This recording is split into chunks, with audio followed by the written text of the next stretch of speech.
Hello, everyone, and welcome to Smashbox TV's podcast 451. Terry Miller, the Disc Golf Guy, alongside Johnny V. Before we were here, I was upstairs doing some signature stuff for a project we're doing with Brixton. Obviously, everyone knows we're doing some cards. Let me tell you how nerve-wracking that is, Terry Miller. I know, I kind of don't want to touch them. I hope they sent up plenty of extras. They didn't. They're all numbered. Well, depends. They're all numbered like 1 through 25 or 1 of 1. And then they give you 3 different markers, and like for different ones, like the gold marker, the thick marker, the extra fine. And so I would sign them, and I laid them out on my table because the last thing I want to do is like put them on top and smear them too. Yeah. Worry about that. And the gold one you need to let sit a little longer because it takes a little bit longer to dry. But I was about to sign one, and my daughter comes walking over and like pushes in one of the chairs to push it under the table and nails the table as I was like 2 inches from signing it, bumped it, and I panicked. I was like, okay. All right, good night, honey. And I gave her the kid signature version. That's right, the one exclusive. But no, thankfully he didn't mess anything up. But it is a little nerve-wracking because I know I don't want to be the one to mess these up. Yeah. I'd rather have you be the one to I was mess just going to say, I think this is all but a guarantee that I'm going to be messing something up then. Oh, yeah. That's what it sounds like. I think you're going to sign the wrong name. You think so? Yeah, you're going to put like Climo or something dumb. Yeah, I could just start. I mean, I've been practicing like signatures throughout the years because when somebody messages me, they'll say, "Hey, do you have any Paul McBeth or Ricky Wysocki or Kevin Jones or James Conrad discs?" I'll be like, "Of course I do. I'd love to get those out for you for your kid." I do now. Terry turns around, pulls one out of it, quick signs it. Look at this. Yeah, I just so happen to have a fresh Ricky Wysocki signature. It's funny. It's got your kid's name too. To Jimmy. Perfect. Who knew? No, behind the curtain, just for a moment, one of the things I love to do, I get not a ton, but I do get autographs and signatures from our pros on discs at events. Yes, some of the time that's just exclusively as me being a little bit of a fanboy and wanting to commemorate a win or a moment or something like that. And sometimes I'm having them sign a couple of extras. They get used in giveaways, all sorts of things that they can be used for. And then once in a blue moon, I do get that phone call or that email. "Hey, my kid is a really big fan of blank. Do you happen to have any discs from them or discs with their autograph or signature on it?" And it is nice to occasionally have 1 or 2 of those backed up and stored somewhere. So it works out. And believe it or not, I've made a few kids happy probably come birthday or Christmas time for that exact reason. Bet you have. So that's good. It is. Tonight, we're going to have a very special show, and that we're going to have a brand new guest who we've never had before, so we're very excited to catch up with her. We're going to be talking to Miss Hanna Huynh in just a few moments. We're going to, of course, break down what we saw over at the Innova Blue Ridge Championship, at one of the DGPT Silver events that just took place. Of course, we have to have a very detailed, in-depth recap of the PDGA B tier I hosted this weekend. Gray Fox, Silver Fox, Skyline Classic. Yeah. All trending on Twitter. Okay, maybe not. I don't think maybe they are. not. But yeah, we'll be able to quickly recap the event from this weekend that I was hosting here on the Wisconsin tour. So happy to see so many people come out. Talk a little bit about what's going to happen here for the Champions Cup. Of course, that's right around the corner. The players that are in, the players that are out. Exactly. And the continued conversation along with the play-in that just took place yesterday. So, I think without further ado, if I'm understanding and assuming that she's ready or pretty close to ready, and it looks like she might be, we're going to welcome to the show for the first time, Miss Hanna Huynh. Hello. Hi, Hannah. Hey. How you doing? Doing good. How are you guys? Good. Question, how many other podcasts have you done? One. What was the other podcast that you did? I was just thinking about it earlier today. And we don't like them anyway. I'm drawing a blank. Man. All good. It's okay. Yeah, and They're we from asked here though. I know. Oh, sorry. No, it's so good to have you, and we want to talk obviously about not just this weekend, because we've seen you on the tour, we've seen you playing. I guess the first question is, does it feel to you as if this is a career-changing moment or a breakout weekend, or is this you just playing to your full potential and we should get used to it and get ready for it? I think you should get used to it because I have been putting in a lot of work.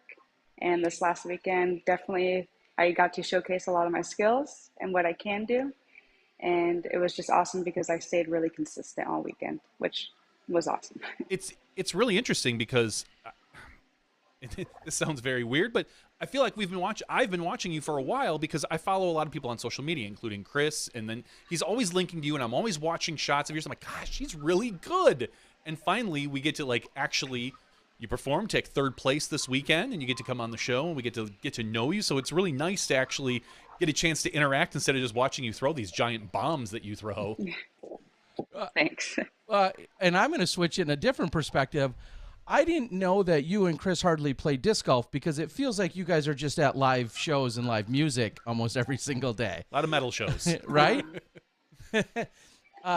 All right, so let's back up, and I already kind of prefaced this with a few people, but we're going to keep it relatively short with you, which I know our viewers aren't used to, because you have an early morning and obligations and such, which we definitely want to respect. But give everyone a little bit of your history to disc golf, kind of that whole where did you find it story, and how were you introduced to it? Yeah. So in high school, I didn't really go to school a lot. Like I kind of skipped class. So one day I was hanging out with my mom and she took me out disc golfing with her boyfriend. And, I was just walking around throwing discs. And then I just happened to do it every day ever since then. And I still graduated, which was good. But I also played disc golf.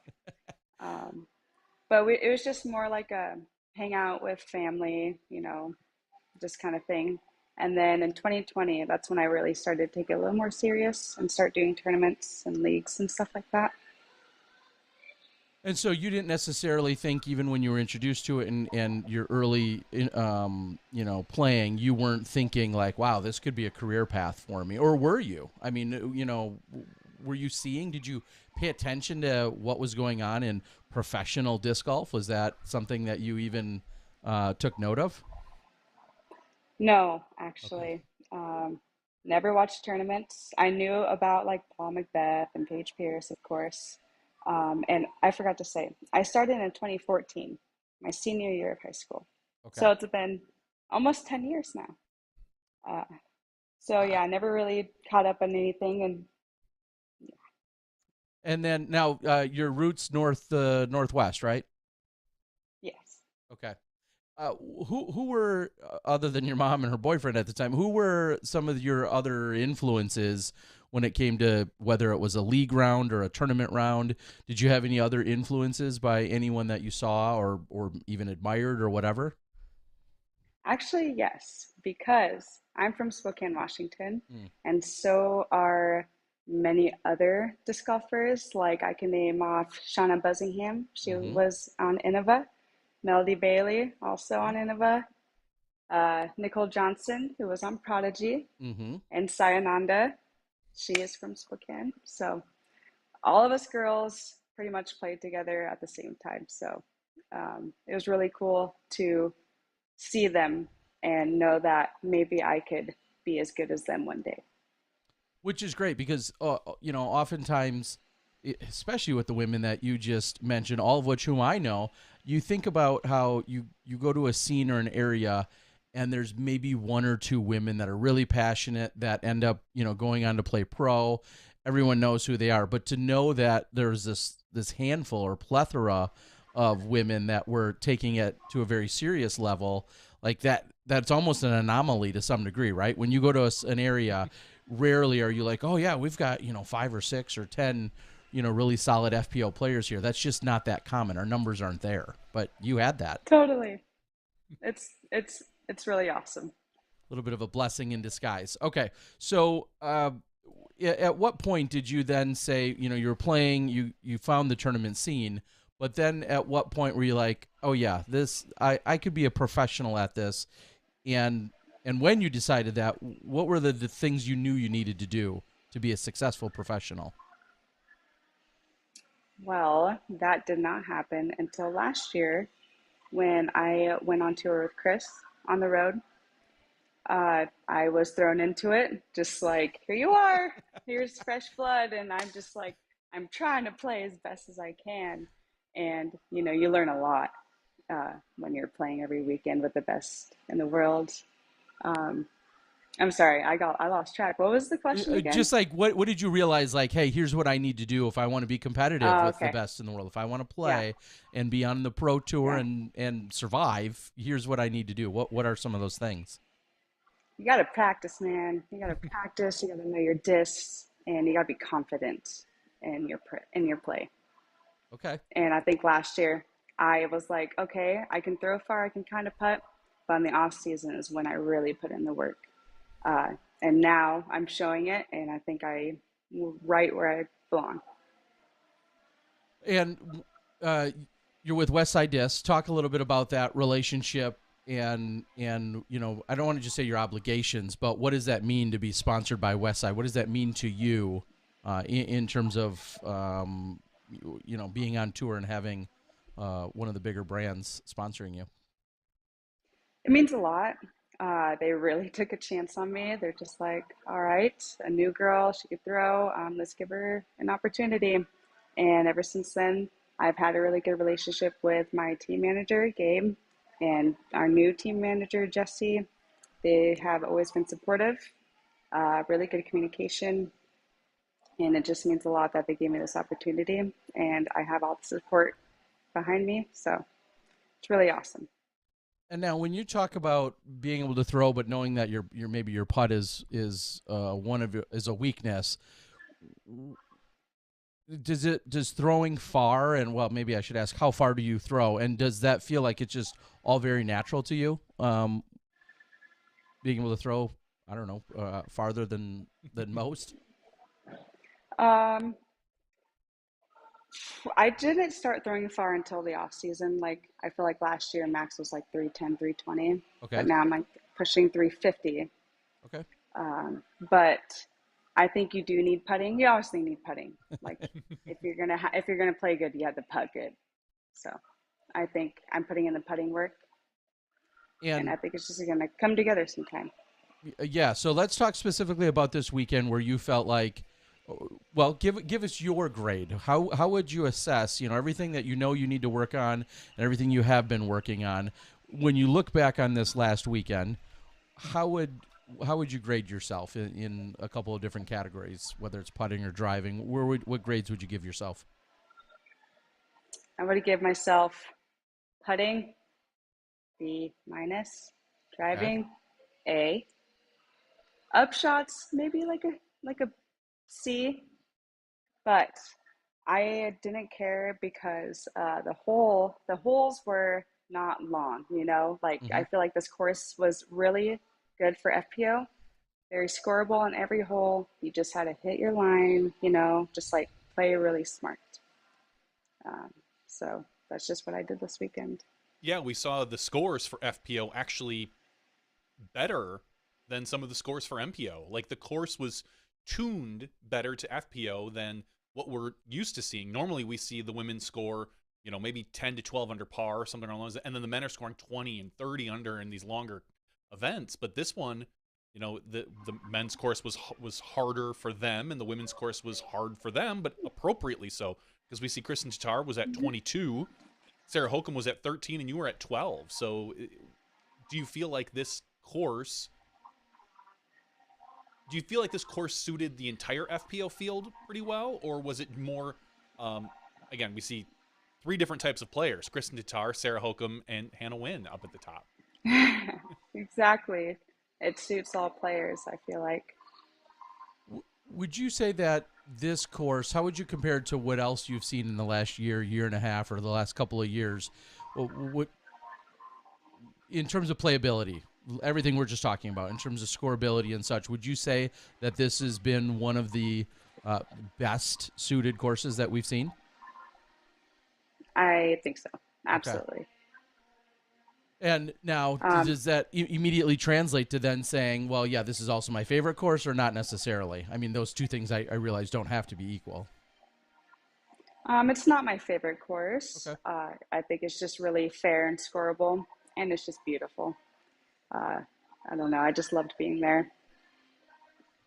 Speak a little bit about both the attention and then maybe the pressures that did or didn't come well or come along with you playing well this weekend. Do you feel like there was any additional either pressure and or attention then that was then thrust upon you with the way you were scoring and playing? Being on camera on coverage and being on late card the second day was really nervy. Mm-hmm. I'm so glad Chris was there because I just felt really shaky, but I didn't feel pressure. I just felt like, actually, I did feel pressure because I didn't want to shoot over par. So I really wanted to play good. But the pressure was good. I feel like I really handled myself really well. And the attention I've been getting has been awesome. I've just been getting a lot of like congratulations and just really supportive and nice things being said about me. So it's pretty cool. That's awesome. And I'll be the first to admit, I was running a tournament this weekend. I didn't get to see a lot of the coverage, but just by quickly looking as well at your scorecard, seeing that maybe hole 10 wasn't your favorite hole out there. Is that a fair statement? At least for rounds. Yeah. Okay. Yeah. All 3 rounds. It looked like hole 10 was maybe the only hole that I could single out as like, maybe she didn't score well on that one. She didn't like it. I don't know. I practiced it well, and like I was always playing it for a par, but I found OB or the hazard, unfortunately. So, okay, but you just gotta shake it off. And again, I only say that because I see that was like the one hole that looked like it gave you trouble literally all 3 rounds. During the final round, it was your only bogey. Otherwise, you had seven birdies, and then round 1 looked kind of similar. It was literally your only over par hole, and you also had 7 birdies that round. So, looked like hole 10 was the one that got you tripped up.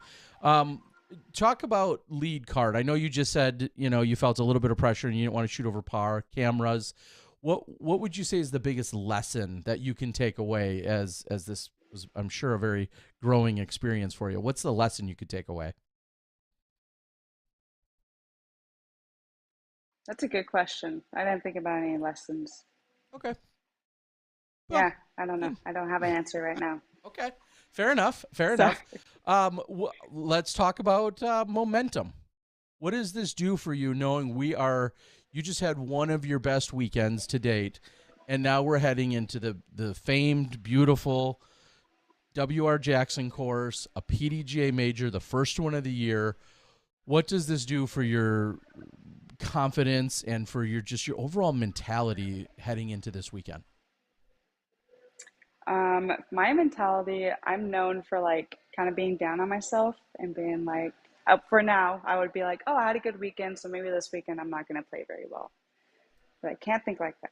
Mm-hmm. I'm just going to go into this weekend and play for par like I did last weekend. I said, playing for par is good. If I get the birdies, if the birdies come, I'm going to take them. And I'm going to do the same thing this weekend. So I'm just trying to have a positive mindset and keep it in the fairway. What do you think about Jackson? I don't necessarily need a whole entire course preview, but what are your takes on the Jackson course? It's huge, wooded, and I need a nap after my round. Okay. I can get behind that. I've walked that course a few times. It's not. So I was going to ask. Usually later on in the show, we tend to ask you like, oh, hey, tell me who's your sponsor and whatnot, and give them shout outs. I know who your sponsors are. You've got, Westside and Dark Ace. And I was going to ask, what Dark Ace disc do you have? But you have all of them. I'm going to the website. I'll show everybody the website. It looks like you've got a hatchet, a queen, an ice sheriff, a harp, an escape, a trespass. Like they're all Hanna Huynh discs. Look at this. Yeah. You've got more discs than Paul Macbeth. As she should. As she should. He's old news. Okay, so talk a little bit about what you throw. Again, I don't need every disc, every single shot, but kind of generally speaking, what are kind of your go-tos and when you find yourself leaning into them?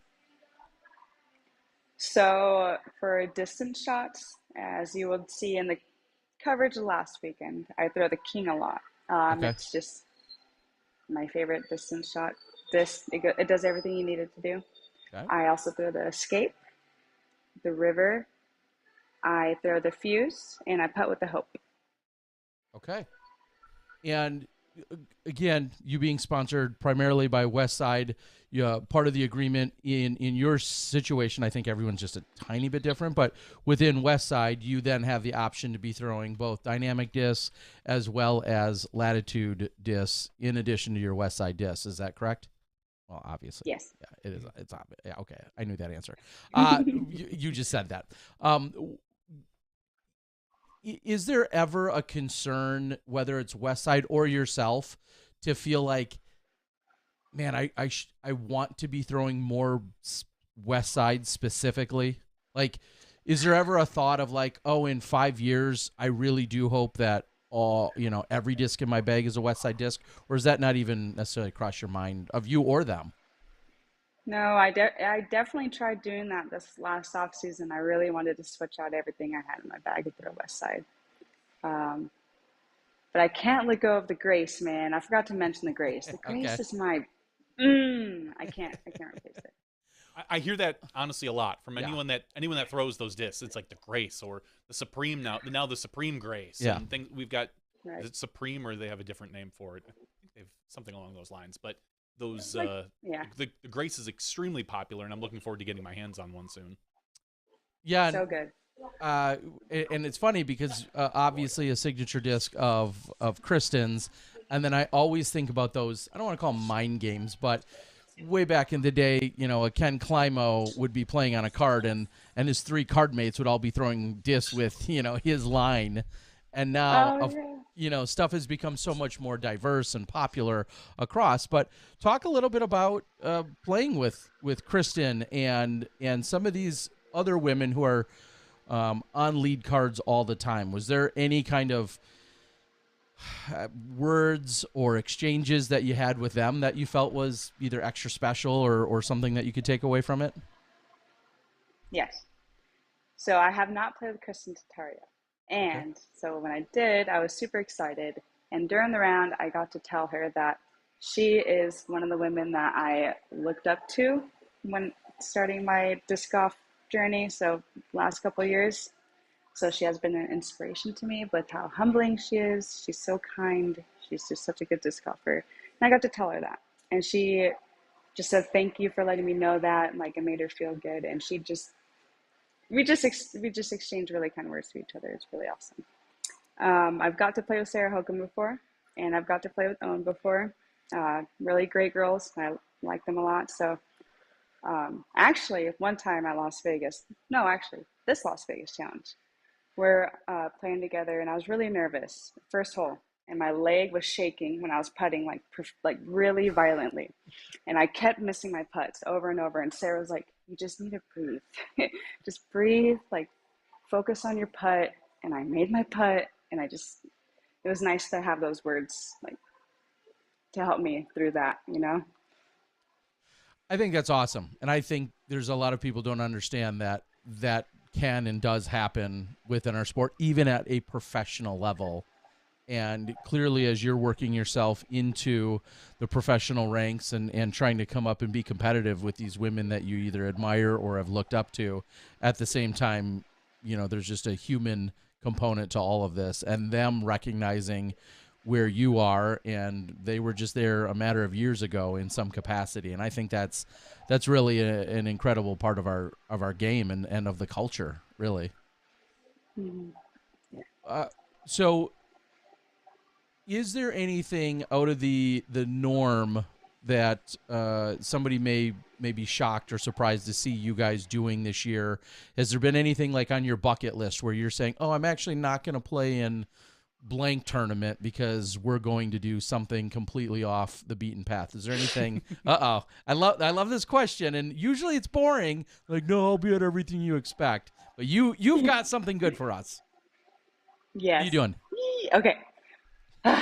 Chris and I are skipping Beaver State Fling, and we're going to the Electric Daisy Carnival in Las Vegas. And if you don't know what that is, it's one of the biggest music festivals in the US, and I have been dreaming of going since I was 16 years old. And it's on my birthday weekend, so I'm really excited. Damn. Is there someone or a few people, bands, whatever, that you're excited to see particularly that are playing? Yes, so it's not metal music. It's like festival rave dubstep.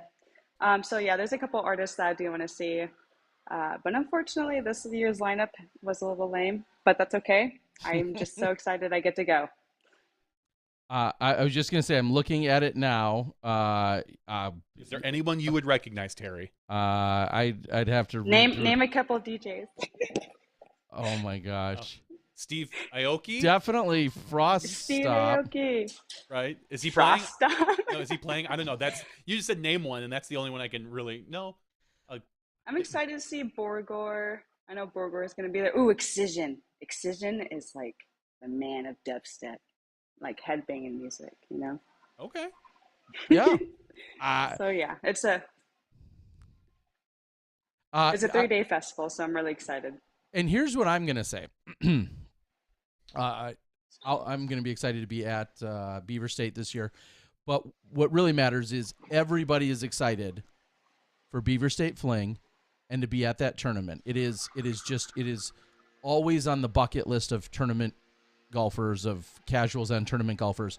So the fact that you guys are intentionally sidestepping one of the most sought after tournaments to go participate in this, I think says everything about where your musical passions and desires are. And I love it. I mean, that says everything, because like if you polled our golfers and said, what's one event you never want to miss? A lot of them would say Beaver State Fling is one I'd never miss. Really? And, yeah. Oh my gosh. So but I think this is awesome that you're going to do on your birthday weekend. Like, I love it. Well, I played Milo plenty of times before because I'm from the Pacific Northwest, and last year it rained every single day, and our van smelt so bad. So if that happens this year, I don't care. Okay. Yeah, I don't think you have to worry about too much rain in Vegas. So No. Yeah. Definitely not. Okay. Well, yeah, I'm gonna have to go through. DJ Minx is one of my favorites. you're lying. No, I'll have to go through and see if I do recognize. But clearly it doesn't matter, because I can't think of this kind of a concert in Vegas, as if Vegas isn't wild enough, and now you're gonna have this kind of a festival there.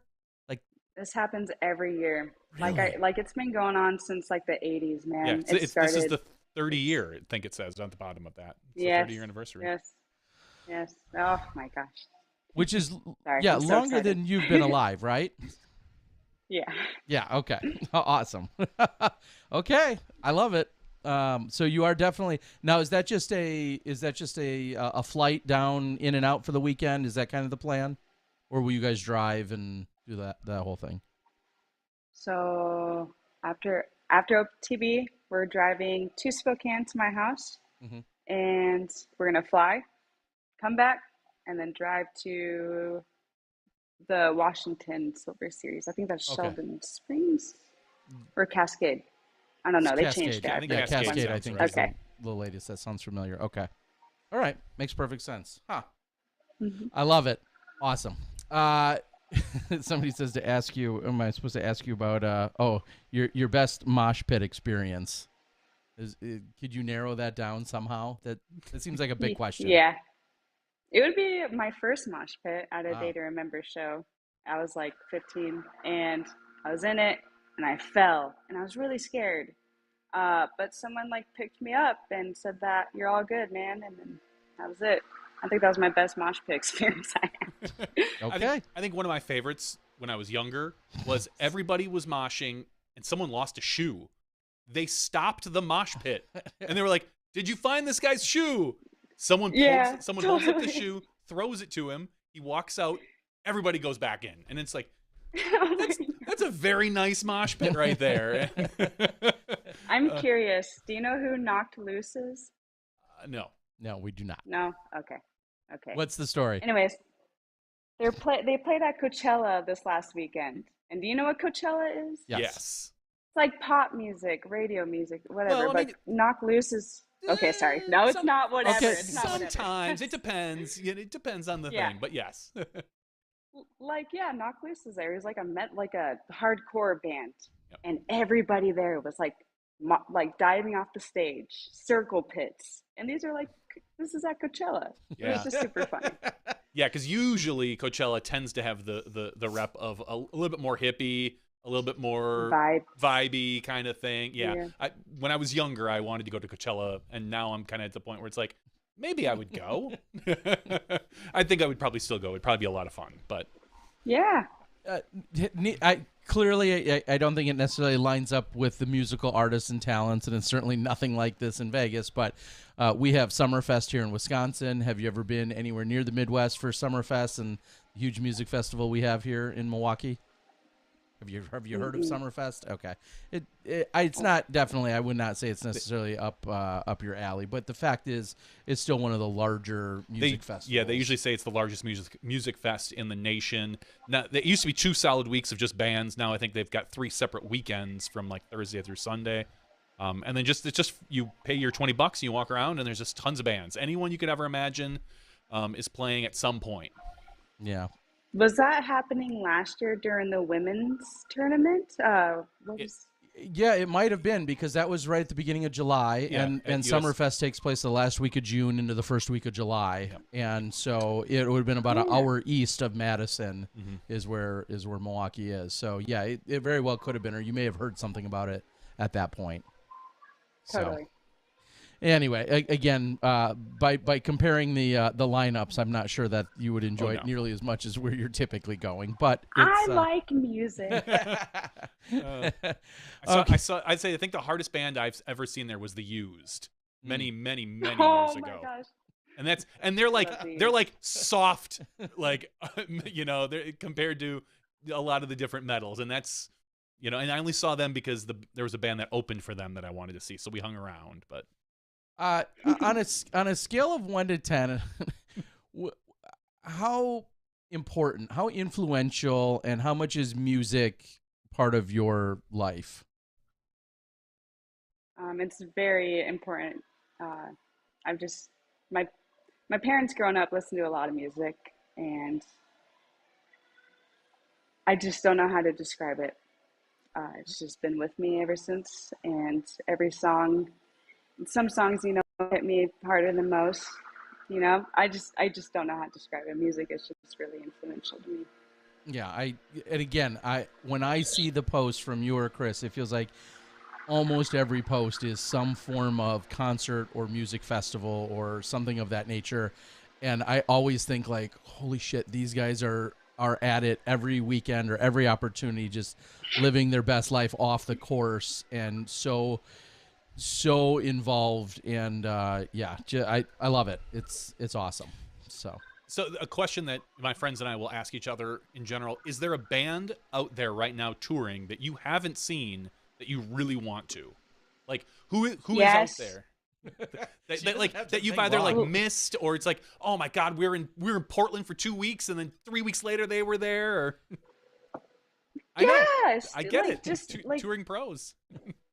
Who is it? Like Lorna Shore, one of my favorite bands right now, was in Spokane yesterday, and that's where I'm from. So I'm like, gosh.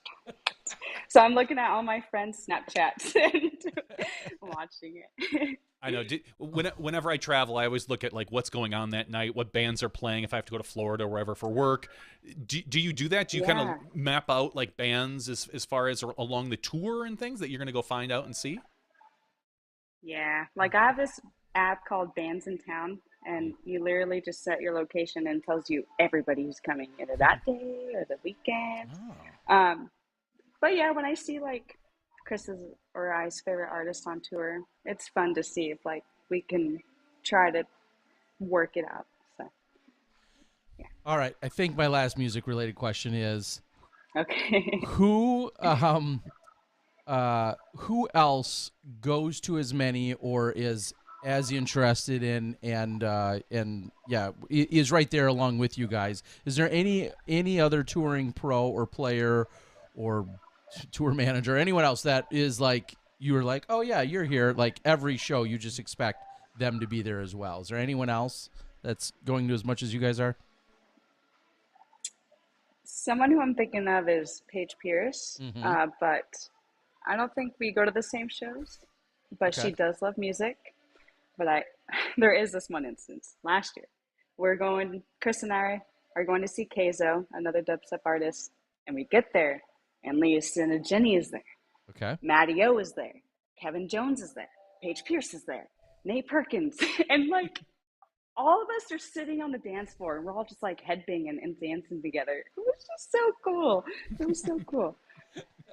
That sounds like a good time. And yeah, everyone you just named, I think we do often see commenting, and it feels like Paige and Nate and James have really even taken up their festivaling to like another level in the last couple of years as well. So I guess that answer makes perfect sense. All right. Well, without being too nosy, do you have disc golf related things that you're doing tomorrow? Is I know you said you have some stuff going on. Is there how are you prepping for this weekend's event? Yeah, tomorrow Chris has a filmed round at 9 a.m. Okay. So I'm probably going to go before him and play a quick practice round. They don't have tee times, which is kind of lame because I want to play with some people, Mm-hmm. but that's okay. But Monday we practiced, today we practiced longer, and then tomorrow we're just doing one shot and then see what we can score and then rest up because we got a long 4 days ahead of us. You certainly do. Who you just mentioned that you got to play with Kristen and you had those moments. Who else? Is there anyone else that you haven't played with yet that you may or may not have the same amount of accolades and praise for? But who else are you looking to play with that maybe you haven't yet, or have you played with almost everyone else at some time? I haven't played with Paige Pierce yet, Okay. and that would be awesome if Okay. I could do that.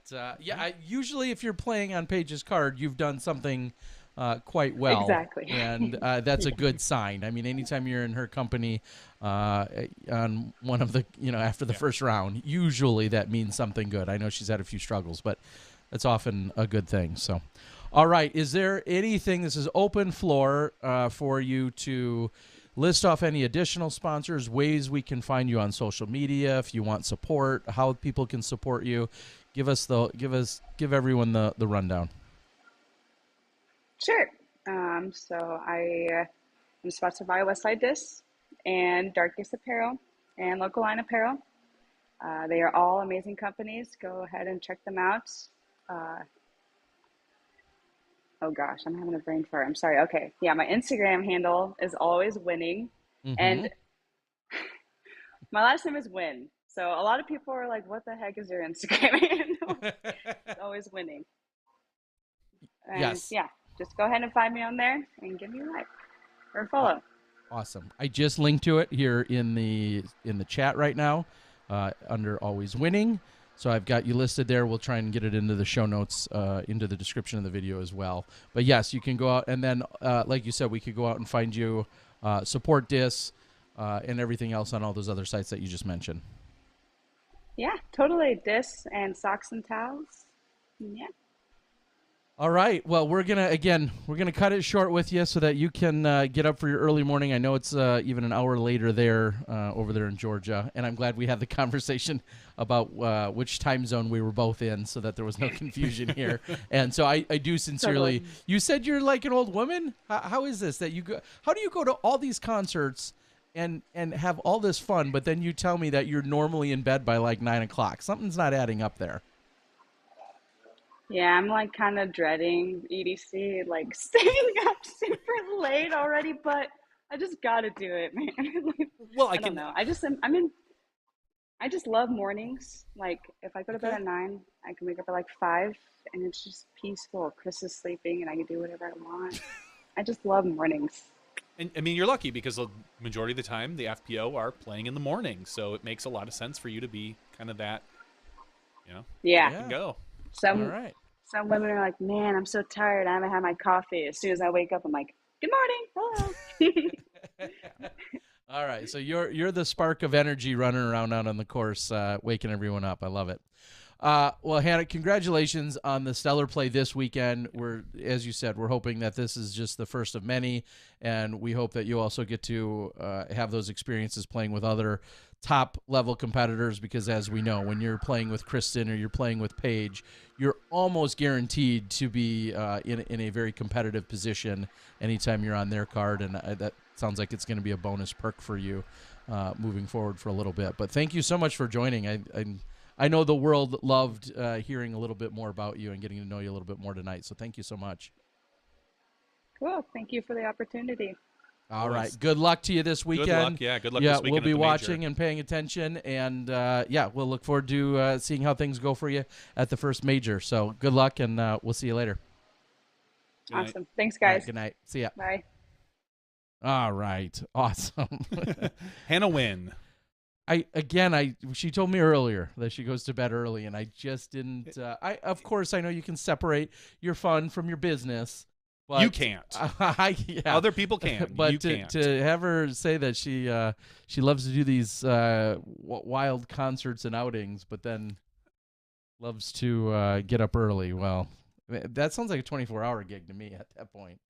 You're out late, and then, in one way or another. So thank you so much for joining us, Hannah. Now, let's talk about the rest of the FPO division, what we saw this weekend. Kristen Tatar smashes. What? Yeah, surprise, surprise. Kristen Tatar man. wins. Let me get my shocked face out. By 9 strokes. I mean, it was getting a little scary. I think it got down to like 4 after the first hole when she double bogeyed. Yeah. And then she didn't. And she kept birdieing. But yes, Kristen Tatar once again. I think she averaged over 1,000 again this particular weekend. I'd have to go back and look at the exact numbers, but I know it's relatively close. Maybe it was like 1,002 or something. Yeah, somewhere around there. Second place, Sarah Hokum at 13. And I think that this is honestly a really good warm-up for Sarah Hokum at the Champions Cup, because if you know Sarah, you know she's a woods golf player. That's where she excels. By all means, I wouldn't be shocked to see Sarah Hokum up in this type of position at the end of this weekend as well at Champions Cup. Tied for third was our guest tonight, Hanna Huynh, and Owen Scoggins, both at 12 under. In fifth place, Jessica Weiss, 4 behind that. Behind her by 1 was Emily Beach and Ella Hansen. And then 8th place was Holland Hanley, 9th place was Deanne Carey, and 10th place was Alexis Mondahano. Those are our top 10 for the FPO. I was going to say, any crazy surprises there when you give it a quick glance, or you dive in a little deeper? Anything that really jumps off the page at you? Hannah. Honestly, just because we haven't seen her up in this position before. If you were to tell me, take Hannah's name out and you read off the top 10, I just go, okay, yeah, that's about right. You don't even do a double take. You don't do a double take, but the fact that Hannah is up there, it's really nice. Again, we're seeing fresh faces in the FPO field and new competitors, and hopefully she can, keep this up and keep the momentum moving. All that great stuff that we always say when we see these new people kind of pop up. So. Other than that, not really. There was nothing as far as the division goes that I felt was out of the ordinary or shocking. Nobody, that you were like, oh my God, I can't believe this or this. So it's just a general silver event. All right. And then I love, and I think it's becoming more and more common maybe that it just stays there, but I love seeing the cash line posted right there on UDIS. That gives you just another indicator, making it more obvious without going specifically to the PDGA page where you have to dial it up. You can just take a look at it right there. So for a moment, I was wondering, was there a cut when I saw that? And with there being a 3-round event, there was no cut. That's the question is for this weekend. Does the Champions Cup have a cut?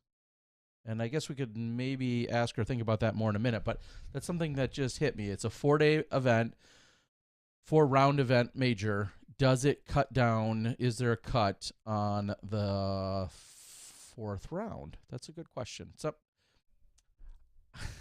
okay, I'll refrain from another snide remark. Believe it or not. If there's Put not that one in the bucket. save that for I later. refrained. If there's not a cut, there should be. That's all I'll say about any four round event. If there's not a cut, there should Completely agree. Just guess what? After 3 rounds, you've had your chance. Get out. Let the big boys and big girls play. Yes. And somebody maybe in the comments can tell us for sure if there is or isn't. Schwebby says should be a cut. Yeah, we don't know if that's what we say too, Schwebby. You're right there with us, Schwebby. All right, we're going to talk about the MPO division over at Innova Blue Ridge Champs. The Gorge is the course that they played. And let me intercept right there. You said it, and I understand that it was posted on social by DGPT or Statmando or both. I get that the FPO score was lower. The winner's score. The winner's score. Tatar was 22. Gannon was 18, and I'm not talking about his age. Of course, that feels a little disingenuous because they're on totally. I mean, if you take it at face value, yes, of course, their scores are different. They're playing totally different courses and layouts. It's not just was the layout; it was also a totally different course. It would be different. It felt to me. I mean, I get it. We can point it out. It didn't excite me like maybe it did some others. I mean, look at. I'll use Ledgestone as an example, comparing Sunset to Eureka. You know, what's a good score on Eureka? Yeah. What's a good score on Sunset? I mean, those. So I completely understand. I was just happy, obviously, that the score, top FPO score was better, which we don't usually see. But you're right. The course is better attuned to the women. They played the Boulders course. And let me be very clear. I love it as well. Clearly, I need to go back and consume more of the actual golf. But clearly, as Hannah pointed out, and as I think I'm assuming a lot of other women would point out, the course must have been set up very appropriate to the skill sets, which our FPO division has acquired and brings to the course. And I love it to see. So, and I don't want to say it because clearly not. I think people misconstrue this and say, well, you're just saying make everything short so women can birdie every hole. No, that's not what people are saying. We're saying have the appropriate design so that birdies are obtainable for more of the field, not just the longest 1 or 2 throwers. Mm-hmm. And when you see the scores that we've seen this weekend, it looks to me. Now I didn't break down every single hole and how they all played. I'm sure there were a few bad holes out there, but it is very exciting to see that 17 pars and a birdie wasn't considered the best round out there. So I do love that. Now go ahead and segue over here to a different course that the men played for all 3 rounds. Yes. Winning for the second time off of a chase card this year, Gannon Burr with an 18 under par. Second place, Bradley Williams at 16 under par. And there's a lot of chitter-chatter about his particular score, which we'll get into in a few minutes. Kyle Klein takes third. Kyle had a really good run at it up until about the last 6 holes when, unfortunately, he knocked himself out with 2 doubles. And without those 2 doubles, he's right there. And even doubled the final hole, which he was probably running at in order to maybe make up some strokes. But Kyle was in this. This was a very tight race up until Gannon decided to come in. And there's more story behind it. 4th place was Calvin Heimberg at 13 under par. 5th place, Isaac Robinson's. Tied for 6th, Ricky Wysocki and Ben Calloway. 8th place, Vino Makala. 9th, tied with Mason Ford and Jakob Samarad. Oh, as well as Chris Dickerson. Sorry, I almost missed his name. C-Dick, those are your top 10 in the MPO. What do you want to talk about on this event? Because I've got a lot of takes, and I've got some of them which are hot, some of which are not. Well, as I've, again, full disclaimer, with me hosting an event this weekend, I saw a few highlights via socials. Very few highlights. Clearly, one of the bigger conversation pieces was the Calvin Heimberg crawling up onto a rock, and then Bradley Williams, which was more interesting than anything. That wasn't necessarily anything earth-shattering. Kyle was leading after round 1, if I recall. I remember seeing that. And then the only other I don't want to call it the other takeaway. Ricky Wysocki played, finished in a tie for 6, which we'll get into because I don't think we're going to see him at Champions Cup. He's already pulled out. And so those were some of the things for me that I saw from the weekend. That was about it. So the big story that everyone is kind of talking about and hole 18 is hole 18. Okay. And not just that, but the way it was played between Gannon and Bradley. And again, I caught highlights, but it did sound like this was Gannon's weekend. He got all of the lucky breaks, as one sometimes does, and he didn't really get a bad kick. Good for him. Sometimes it's your weekend, and that you just have to kind of acknowledge that. But there was it was like a 45-minute lightning delay on the final round. Okay. And so when they get back on the course, Gannon finishes the round, and Bradley is on the lead card because Gannon was on the second card. Bradley lays up on hole 17 to take his 3. He gets to hole 18, and he's down by 2 going into hole 18. And the way hole 18 plays, kind of a long, skinny fairway with a little island at the top and some really awful, stupid, dumb, I don't know whoever thought of these rules should be shot. Basically never allowed to make rules again. But hole 18's rules were out there. If you didn't hit the island, you had to re-tee from where you threw it. Stroke and distance. Bad. I'll get that taken a little bit. But bad rules. So Bradley has a chance to tie it with a throw-in. So he throws his first shot. He lays up his second shot to a position where he may be able to run at it. The skies open up. It starts pouring. Word is on the ground that you could hardly even see the basket. It was raining so hard. Okay. And so Bradley, with an opportunity to win by running at it, he has to make it. He has to make it. Which gives him a birdie?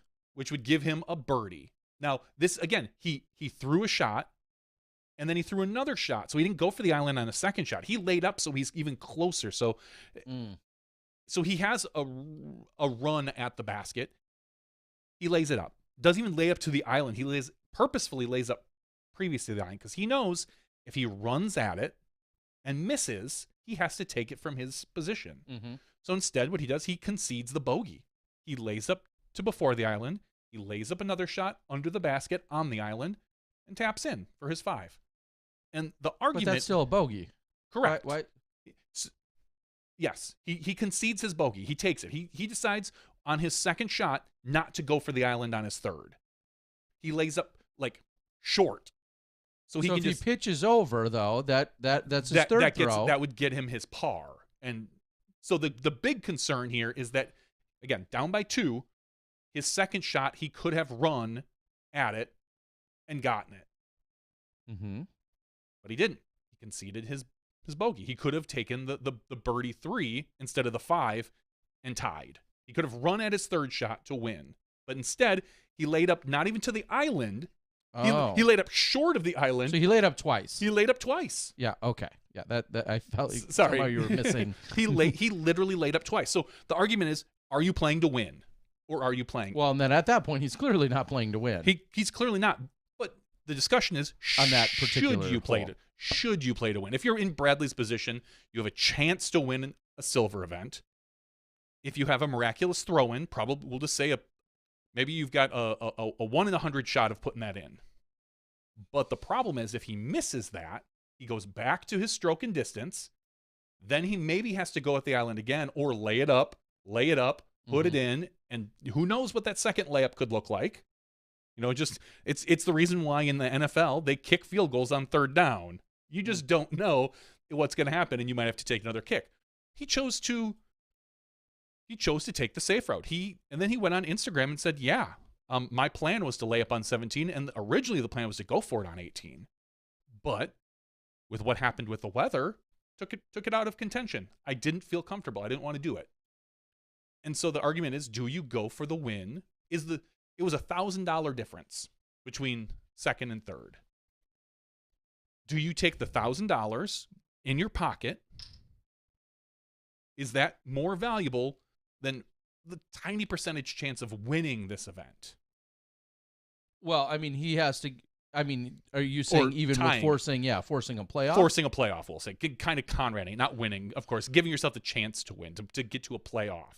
Which I don't think anyone wanted to do in the rain, to be honest. Yeah, I mean, but you have to be thinking about that in the bigger picture then, too, as well. My contention is that Bradley made the right choice. I know some people don't agree. Some people think, if you're out there and you're in contention, you should try to win. My thought was, Bradley has more wins in Texas than any other player. My contention is that they don't care about winning silver events. Like if they want, like there are certain players that try to win no matter what. Macbeth, Ricky, they don't care second versus 12. Sure. If that's the difference, they don't care. The win for the $1,000 for Bradley is more. He even went on his Instagram and he said so. The $1,000, he's not a guy that's making a lot of money. He's making enough to travel. That's kind of it. So the $1,000 is more important to him than the win. The potential. Yeah. I think that's a key saying, factor. He's not guaranteed anything. No, he's not guaranteed anything. Because if he birdies, if he takes the 3, correct, and he goes to a playoff with Gannon. Yeah. So I'm with Bradley here. I know some people aren't. I am personally with him. I don't think Bradley has 2 Elite Series wins in his career. Mm-hmm. The very first one, and then the Preserve last year. Yeah. 2 years ago? Last year. It was last year. That sounds right. Yeah, last year. I'm getting old. I forget these years. What good, honestly, is a silver event going to do for him? Like, if you win a silver event, does that raise your profile really that much more for him? No, I mean, it gets him a bonus, I'm sure, with Innova. Of course. And maybe 1 or 2 of his other sponsors. There's some kind of additional bonus to that. But again, I think it's so crucial that not only he has to win, he has to force the playoff and then still win. And still be Gannon Burr, the hottest player on tour. And with weather conditions not sounding great, so on and so forth. Like, to me, it sounds like, from as you've described it, it sounds like a very calculated and logical thing. It is. I don't fault Bradley at all for it. Again, Bradley maybe never have winning an event of this scale or magnitude in his life. Maybe then he's looking at it differently and makes different decisions. Yes. Again, lots of things could be said there, but Bradley Williams knows what he's doing out there. And even if you don't like what he did, too damn bad. I know, exactly. Right? It's kind of the takeaway. I'm good with it. I really feel like if you've already won an elite event, these silver wins, they don't mean much to you. Yeah, of course, nobody doesn't. Yeah, these silver everybody events, loves a win. Everybody no wants to win. What level? Whether it's a C tier or a national or an elite series, everyone loves a win. But yes, you're saying it doesn't carry the weight. Again, when you're talking like about a what Bradley or Macy Vela Diaz, like those are players who have not won an elite event that they probably value this silver event win much more, rightfully so. Yeah. I mean, as we know, Bradley's got more wins in Texas than tournaments a lot of people have played. Yeah, exactly. And so this particular, my contention is a lot of these pros don't really care about the silver events. And if it was the discussion I had today was this event was gone to because it's on the tour. You put this event 300 miles the other direction, but half those top pros don't even go because they're going to get ready for Champions Cup. Yeah. I just feel like the silver events are silver events for a reason. It's great. This course was beautiful. It was gorgeous. And the rules were insane. It is the same complaint I have about USDGC every year. At all of the rules or just rules on some holes? Some holes. Like it was very much, it felt very much USDGC inspired. Like where at one point Kelvin was in a ravine, threw to an island green, didn't make the island green, and then didn't quite know what to do. He literally had to go to his caddy guide. I hate courses where you need a decoder ring or you need to check the rules every single hole you go OB. Yeah. Like it ruins it as experience for a viewer because I'm not sitting with a caddy guide in front of me. I don't know what it is. If I'm new to the sport, I'm thinking like, what? Wait, he went OB last time and he took it from where he went OB. Now he's got to go to throw it from where he's at again. Like and saying all of that, I am totally fine with this being a silver event. If you didn't change the rules, I don't care that it's a silver event. If this were to ever elevate to an elite or a major for whatever reason, I don't want to see these rules. Flat out. This had, between the MPO and the FPO, 9 PDGA exemptions for holes and stroke and distance on one hole, which the fact that this event was even rated, period, I think is a joke. We saw people take 11s, 13s, 19s on one hole. USDGC gets shut down for ratings because of more or less one hole. It's more like 2 holes, but I'm okay with the way they did this tournament and events. I don't think it should have been rated. And if this event becomes something other than a silver event, you have to change all the rules. With a passion that fires inside of me, I hate a bunch of different rules on different holes. Yeah, what I don't love, and I'll echo what you're saying in the sense that it sometimes feels like you almost, and I'm all about course prep. I'm all about players being professional and having to know what the rules are and what they need to do.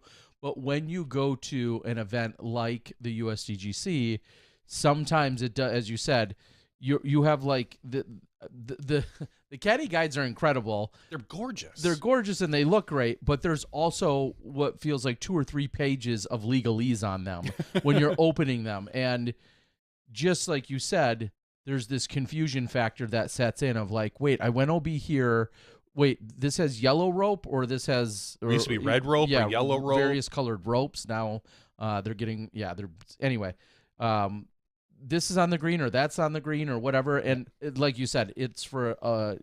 not that we're playing disc golf just for the viewer's experience, but as you said, it can be very easily confusing as to when a rule, especially when they're not consistent within the entire tournament. If you may love or hate stroke and distance, but when it's applied evenly throughout, it at least makes a little bit more sense for that given weekend. Sure. But when you have stroke and distance just on 1 or 2 or 3 particular holes, that I think gets really confusing. And I know that's a designer's way to, I don't want to say artificially, but to manipulate and change up how a hole gets played and to then challenge the player. I'm not an idiot. We know why it's there. Of course. It's just a matter of when it's implemented, it can become incredibly confusing to both the players and to the viewers. And as you said, if you need to like have practically a master's degree or a PhD in trying to follow what gets done on any given hole, then at that point it starts to feel a little bit like overkill. I just want consistency, at least in the majors, and preferably in the elite events. This is a perfect silver event. Like I wouldn't even, if you didn't change the rules, I'm okay as long as it stays a silver event forever. I honestly, I don't really mind, because to me, I have zero expectations of a silver event. It can be as circusy as some people say as you want. It can have all the fun rules. Some of the greens here were really interesting, had some really cool rock formations, baskets kind of inside rock forts, and it was a beautiful course. And I think there's a lot of potential to do certain things.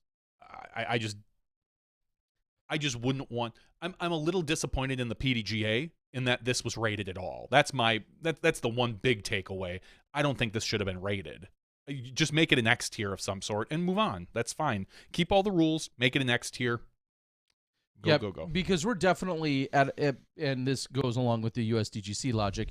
You're definitely skewing ratings and experiences and veering wildly from the norm when you see one of our top players take a 12 or a 13 or a 15 or whatever.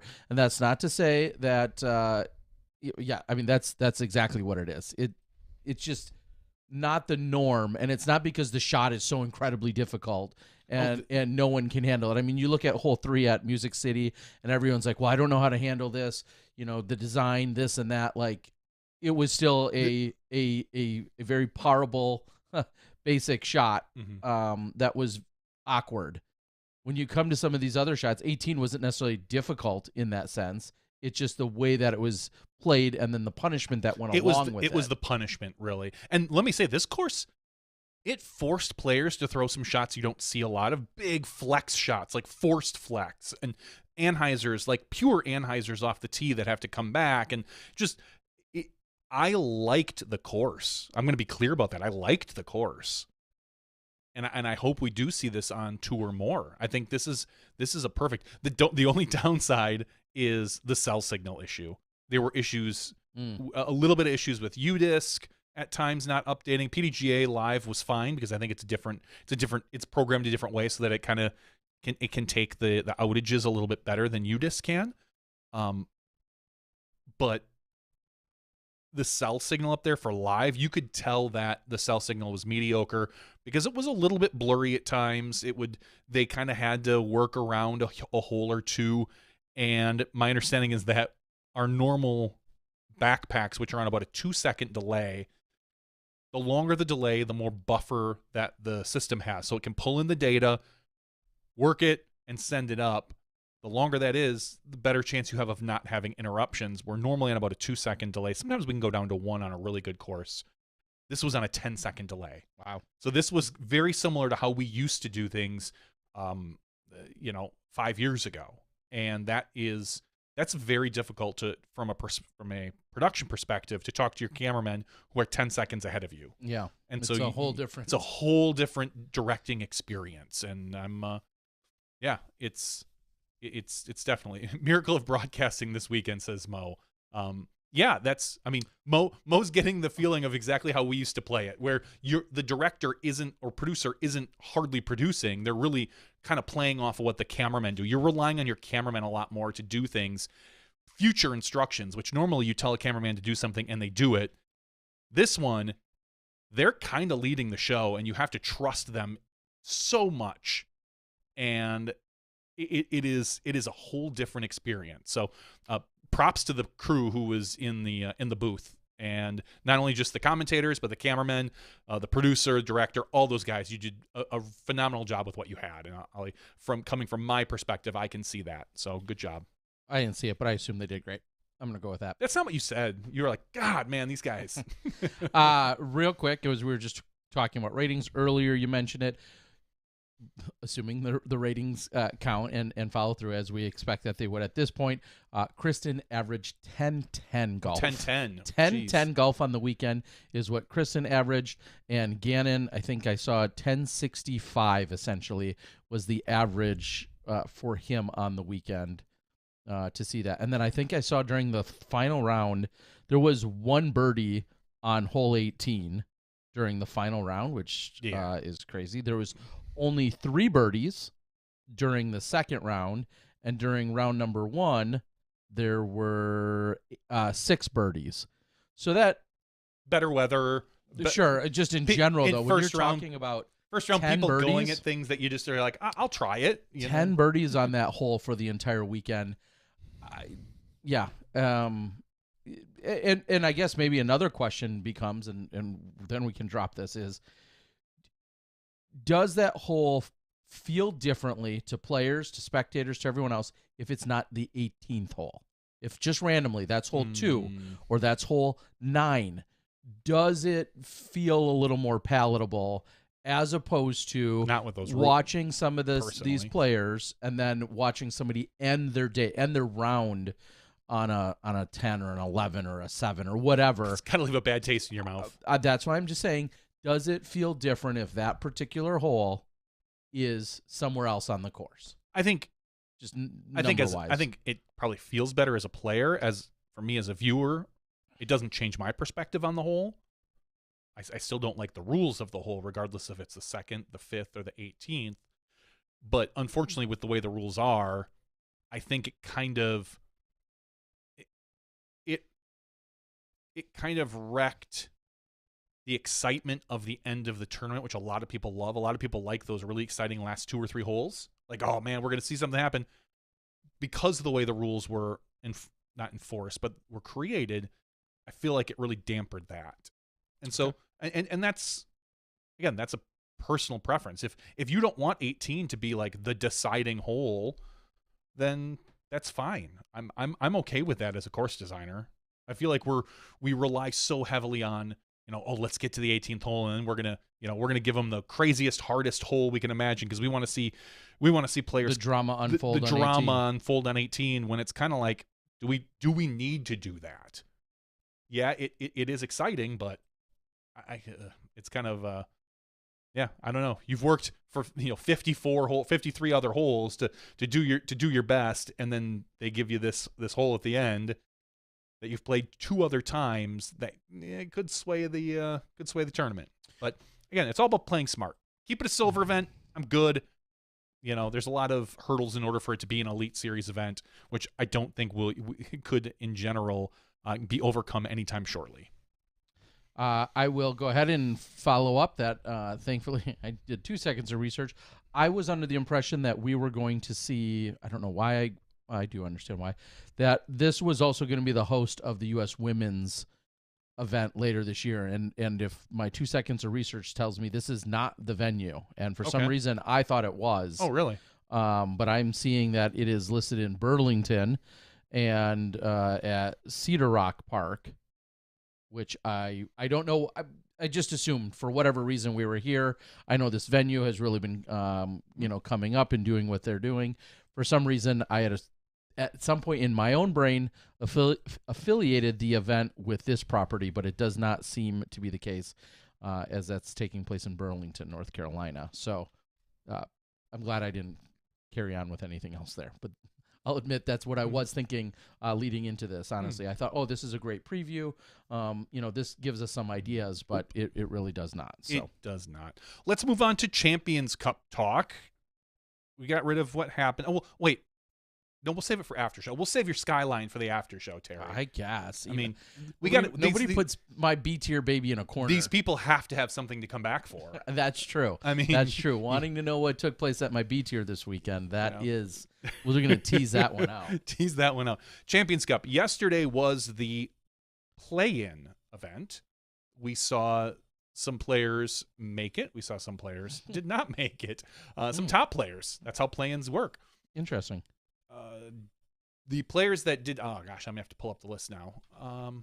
Yeah, it's whoops, that's not the one I don't want to go to. I went to Skip Base. Shameless plug.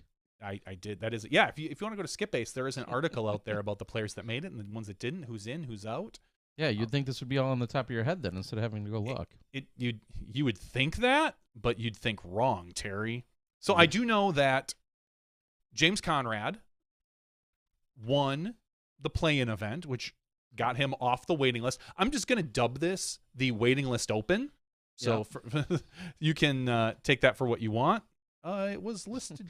Now go more to your left and go down a little bit. Because it technically was on the 17th. You could probably just look for April 17th. Yeah. On your now is that gone too? Oh, they must have pulled the no, there it is. The play-in. Champions Cup Monday qualifier. I got you here, Johnny. Thank you, Terry. Oh, there it is. Here we go. I got it too. So, whatever. I beat you. All right, James Conrad had the hot score. He shot 59. Now, Conrad shot the hot score. That was a 7-under. Chandler Fry had That's a really solid score out there. Chandler Fry had the second best score on the MPO side with a 6-under, which is a 60.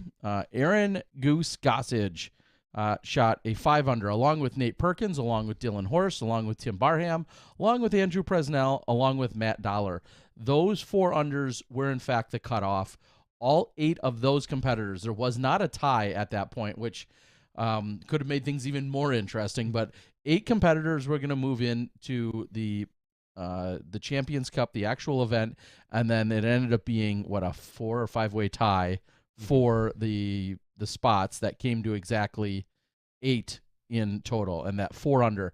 People missing the cut, which is also just as much of the conversation, included Ezra Aderhold, Garrett Gerthy, Kevin Jones, Andrew Marweed, Luke Humphreys, Noah Meinsma, and Austin Hannum. Skipped over a few other names. They are not as much your touring players and your heavier hitters. But yes. Luke Humphreys is in. Yes. And how did he get in, Johnny? Tell them. Tell them what they've won. He got enough the waiting list, funny enough. If you play on Monday, this play-in event, and you've racked up your scores here, and someone then withdraws, who should get in, Terry? The first person on the left that's on the waiting list, or the person who shot the next best score?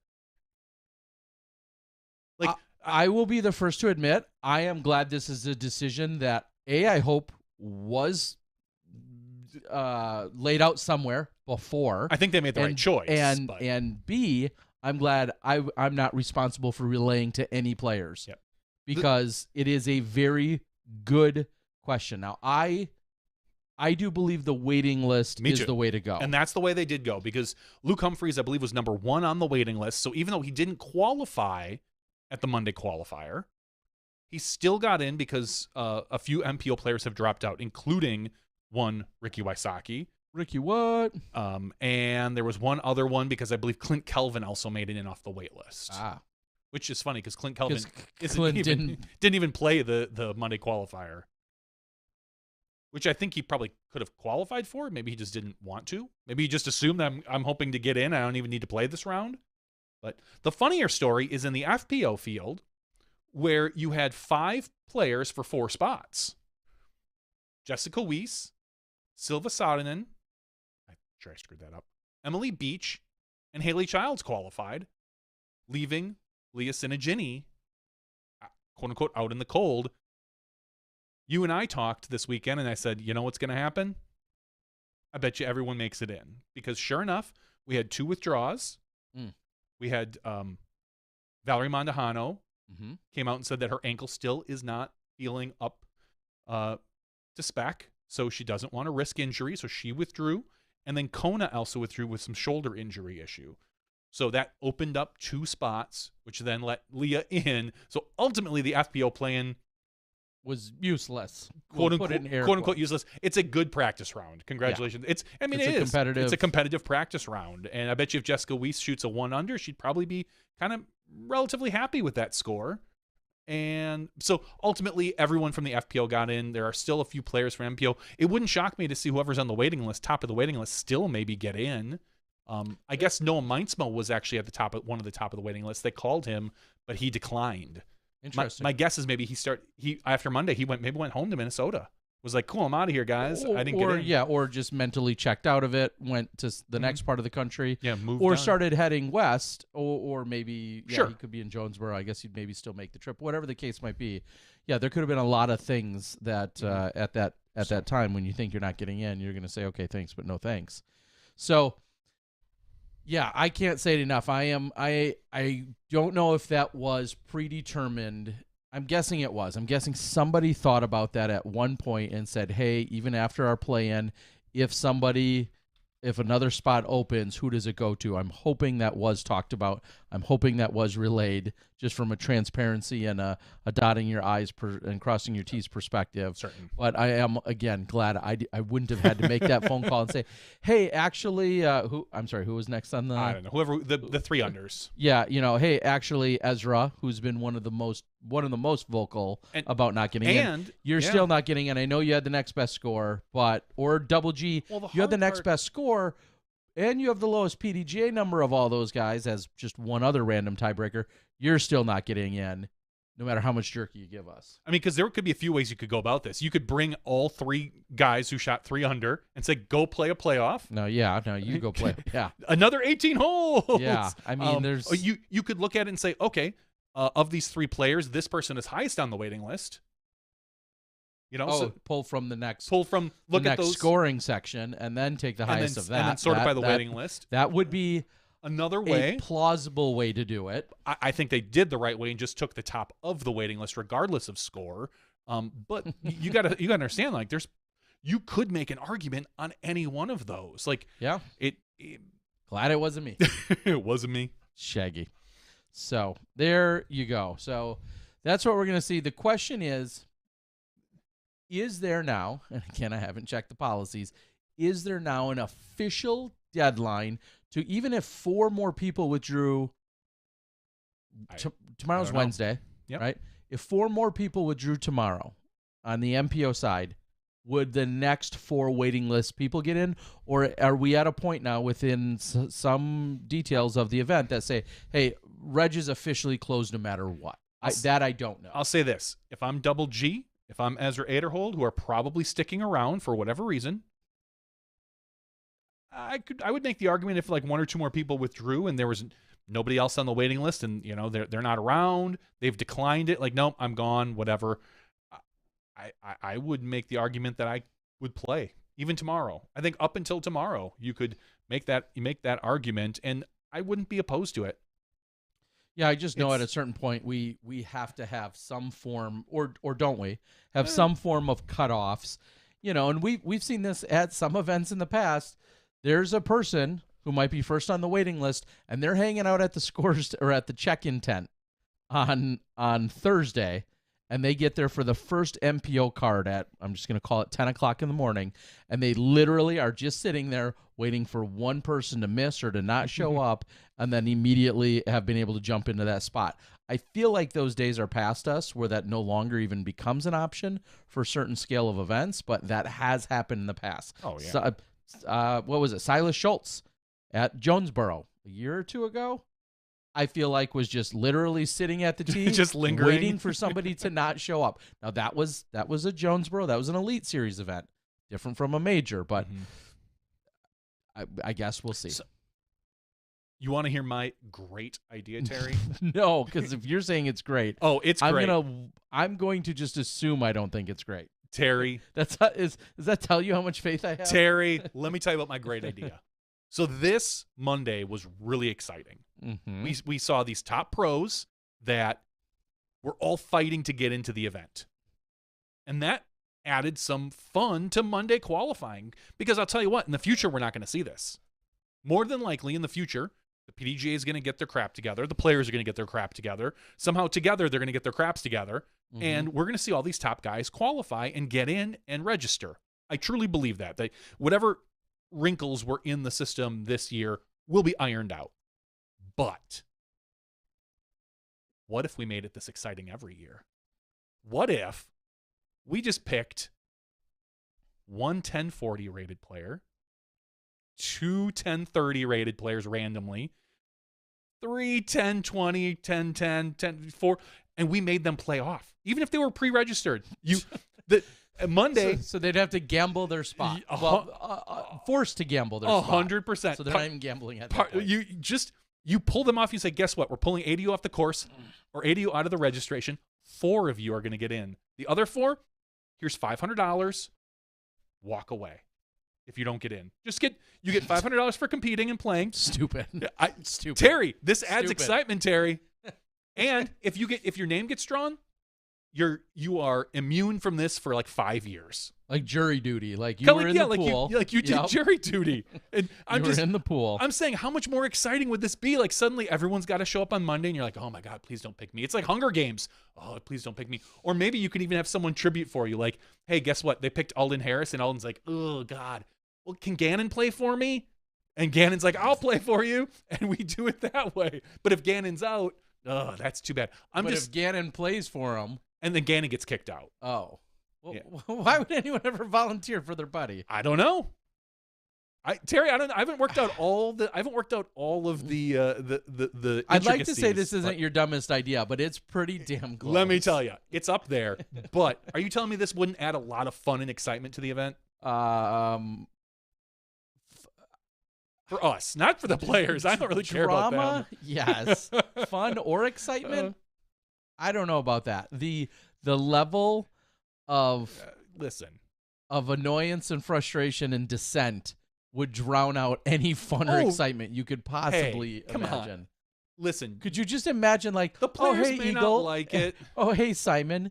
Hey, Eagle. Hey, whomever. If you're that good, you're good. You should qualify. You should beat these players. But you show up. Simon has a bad day, and then he's like, "Oh, nope, you're now out." And it's a $500 bonus if you play and get in. Yeah, because that's worth changing your plane ticket and then not getting your money back on your hotel or your rental car, because then you're able to go home early or have to.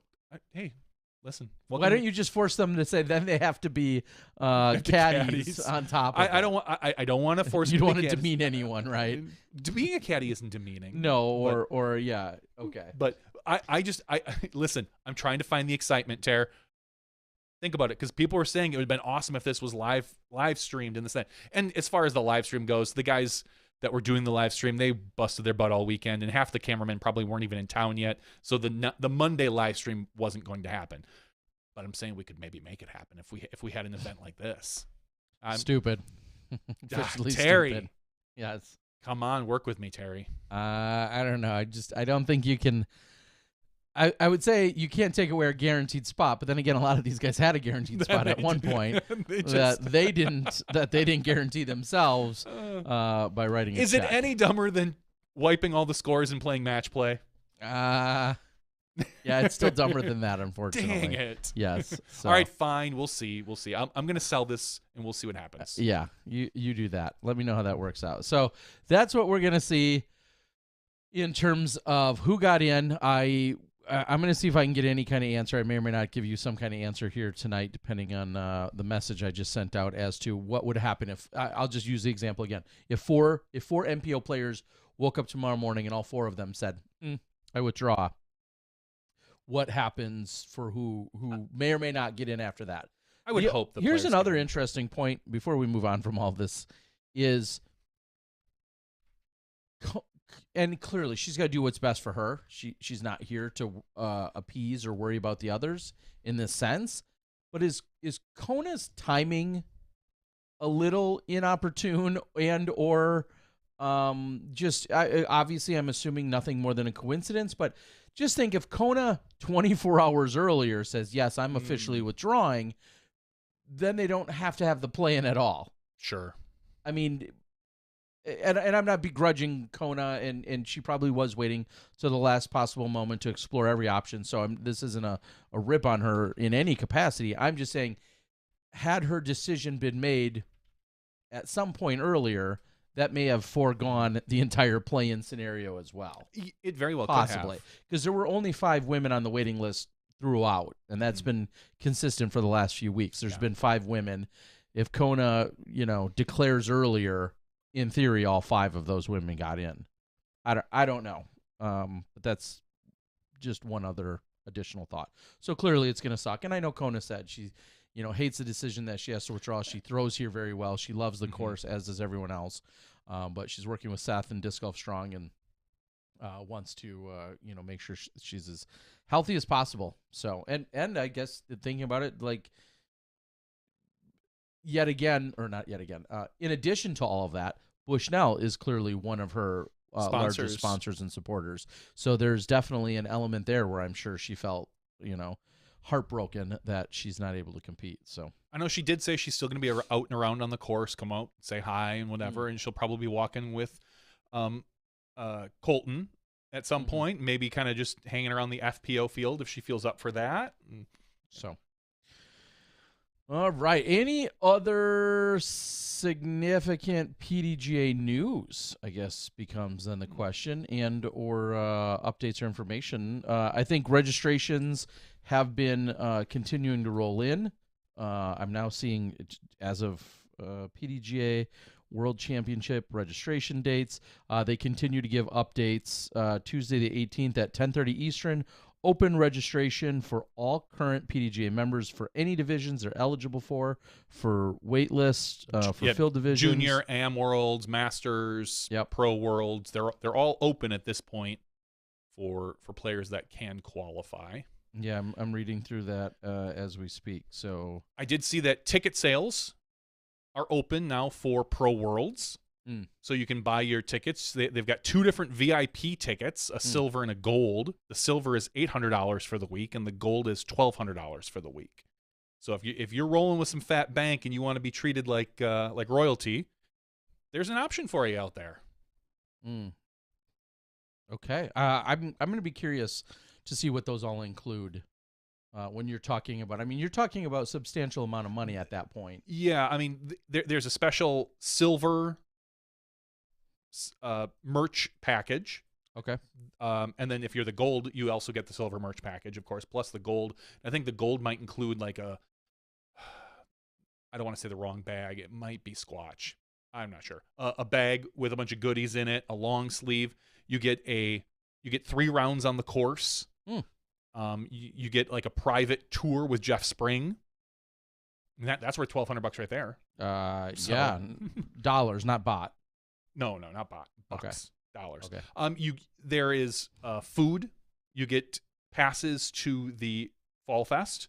Okay. as well as special after party for the Fall Fest. Dang. There's a lot out there. It's pretty cool. Yeah, I'm looking at it now. I did find it. You get to go in the VIP area, and if it's like what it was at Smugs before, did I hear that all of Brewster is VIP only? At least that's what it was a year or so ago, because it's so tight in general that the Brewster course is VIP only.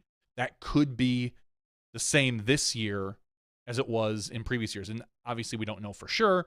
But if we're going according to what we've seen, the Brewster course might be for VIPs only. Okay, I'm not seeing that specifically on this No, page. I'm just saying that's what it was last year. So Sure. people are maybe guessing that's what it could be. Yeah, that's not what I'm seeing on here right now. But also talks about VIP access to the GK Pro Skins match and Tournament Central, hospitality zones, opening ceremony access, concierge service. Wow. So those are out there and available. In fact, I'm going to go ahead and even while I'm here, I'm going to put a click it and ticket, put it right here in the comment. For 1,200, I want to be part of the GK Pro skins. Good call. GK Pro, make that happen. Yeah, so I just ended up putting it there. So if you're following along live or in some other time, you can click on it. All right. But there are, to be clear, there are cheaper tickets, anywhere from $10 up to that $1,200. There are regular, just day passes that you can get at the course or online. I don't believe you'll be able to buy them probably on site. You'll probably have to buy them ahead of time. So, yeah, that's the PDGA news. I'm assuming tomorrow we're going to see a press conference. I would assume so. Does that sound right? And probably some GK Pro skins live on site, I'm going to assume. So what I have gathered in a very unofficial, semi-official capacity, so that doesn't make sense, is that the spots will not be backfilled. Oh, if they're as of midnight tonight. Okay. Eastern. If I was a player, would I just be a jerk and wait till like 10 after 12? Like, I'm calling it now. Ouch. Like, yeah. oh. Yeah, somebody's just sitting there thinking about withdrawing, and like, oh, geez, do I really? Yeah. we will see if that ends up being the case, but a little birdie has told me that that as of right now, it doesn't appear that the spots are scheduled to be backfilled. Now, that may or may not change, and that could even be impacted by who's there, quote unquote, who's there to backfill them. If some of these competitors or these people have left, or someone like you said, like Noah, who may have been offered the spot and then he's not around, or simply turns it down or says no thanks, there could be some of that happens as well. But I don't have a problem with them locking it tonight at midnight. There's certain things you have to do when it comes to scheduling rounds and the anticipation of having these cards completed or not. Or here's even a worst case scenario, which is very practical. Let's just say someone withdraws at 8 a.m. tomorrow morning. We'll just make up a time. 8 a.m. You go to the next person on the waiting list. How long do you give them to respond? You say, hey, you're next on the waiting list. Do you give them an hour, 2 hours, 6 hours? Like, at what effort do you go to hunt this next person down on the waiting list? And then you start to, there's just so many things that can come from that. So, and that kind of leads into a conversation and that we'll talk about in the after show with regards to withdrawals in general and or empty spots. I can elaborate from my event this weekend. And I think if that's all we got, were there any other A tiers going on that we usually quickly recap in terms of what we see for winners out there on the PDGA circuit, Johnny? Well, if I look at the PDGA circuit and we're looking at A tiers, which should be right about here. Oh yeah, there were. There are some A tiers. We talked about them last year. There was these are AM A tiers. Don't really care about them. Sorry. Bowling Green was an A tier that had some pros at it, I believe. Bowling Green Pro. It is. You're right. It is Pro Am. Of course, I'm right. Sure you are. MPO. Joey Buckets? Joey. I haven't looked at these results. Joey Buckets. Joseph Anderson wins. He was tied with Joel Freeman and clearly won in a playoff for $1,300 over Joel Freeman. Third place was Sam Lee. Fourth place was Tall Paul Oman. Fifth, Levi Hancock. Sixth, Tony Mo Rice. Nate Hecker in seventh. Nolan Blessing and TJ Renfro tied for eighth. And in 10th place, John Willis the second. Not the first, not the third, only the second. Over on FPO, Ashley Bauman wins by 9 strokes over Taylor Kramer. Third place, Sabrina Williams. Fourth place, a tie with Nina Guerrero and Jackie Grammer. So, Awesome. and good friend of the show, Dutch Napier. Batman. Won an MP40. Nice. And I just have to assume until he tells us otherwise, we're just going to assume Brian Schweberger racked up another win somewhere. I mean, right? I mean, the odds are that he did. At some point this weekend. Exactly. Probably. So that's why I'm just going to say he did win another one this weekend. And if that is inaccurate, then we can make a retraction, which we won't fix next week. But we're just going to assume that he did win somewhere this weekend. He won the 2023 North Carolina Pro Tour, West Meadowbrook, for $345. Well, that doesn't sound confusing at all to start having events call themselves the North Carolina Pro Tour. That won't be confusing to anybody ever in the long run. Especially when the Pro Tour is right next to North Carolina. Exactly. And also scrolling up on Schwebe, who's, of course, had a dominant season here already. He is your current leader in the Global Masters Series rank, which is pretty cool. So congratulations. Oh, yeah, Schwebe's clarifying, yes. Wins 363 and 364. Did he play in a Friday flex probably? Maybe. No, that was last week. Okay, maybe it's just been 2 weeks since we announced you, but yeah, wins 363 and 364. And I'm going to take this could be after show or it could be now, so I'm going to take a really quick sidestep into thinking about some of our Masters players. I woke up in a panic, and I so wish I would have called him today because I haven't told anyone the story yet. I woke up in a panic this morning, in a tizzy. Ooh. Because on hole number 1, that was a perfect mix of, it was a morphed hole of hole 1 at Idlewild, somehow had a child with hole 5 at the USDGC, the 1,000 plus the 1,058 footer or whatever at USDGC. Somehow those two got morphed into being one very similar hole. Okay. And just about to tee off, not only was he going to tee off, but as soon as he was done teeing off, he was going to do a quick check-in with his own vlog or something. But instead of him doing a check-in with his vlog, just wait, instead of him doing a check-in with his own vlog, I was told, hey, can we check in with him? And we're going to do a quick live on camera check-in with him. The Masters age player was Kevin Gleason. What a random. I know, and I love Kevin. Sure. He creates content. Kevin Gleason was then teeing off on this hole, which had a the Zuka type truss up, and it had the very look of hole 1 at Idlewild, but then half the hole then morphed into, like I said, almost a USDGC hole 5 hole, a Winthrop Gold hole, and he shanked it. Absolutely shanked it. And he gets done shanking it, throwing it out of bounds on this tee shot, and he then has to put down his mic that he was going to do his own check-in with on his own vlog because I have to interview him for a live or something after he's just shanked the tee shot. And he was furious at me because but I'm like, no, you were just going to do a thing on camera anyway. It's just I'm going to interview you instead. And he was furious. Is this like a dream where you forgot to do your homework, or you get to you get to a class and there's a test and you haven't studied? Is this your new nightmare, Terry?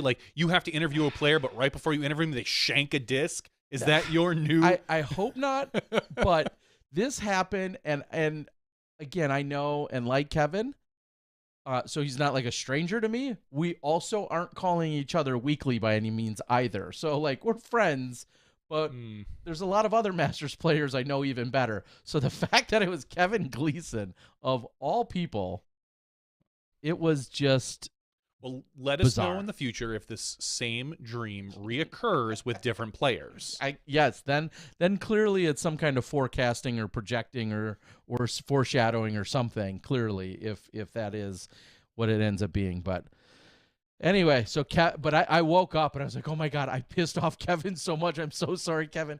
And that's how you woke up. Yes, I was like in a tizzy because I was so distraught that I had then affected his shank tee shot on hole 1 at this USDGC / Idlewild morphed hole.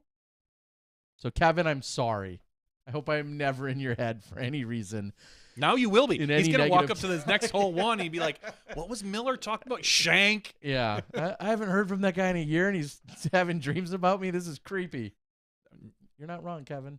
You're not wrong. It is definitely creepy. So, Schwebby, I'll be thinking about you on hole 1. All right, folks. As random as that gets, I think that's a good place to end it. Maybe it shouldn't have started. We're going to thank our friend Hanna Huynh. Congratulations on her stellar play. Of course, congratulations to our winner and all of our other top performers throughout the weekend.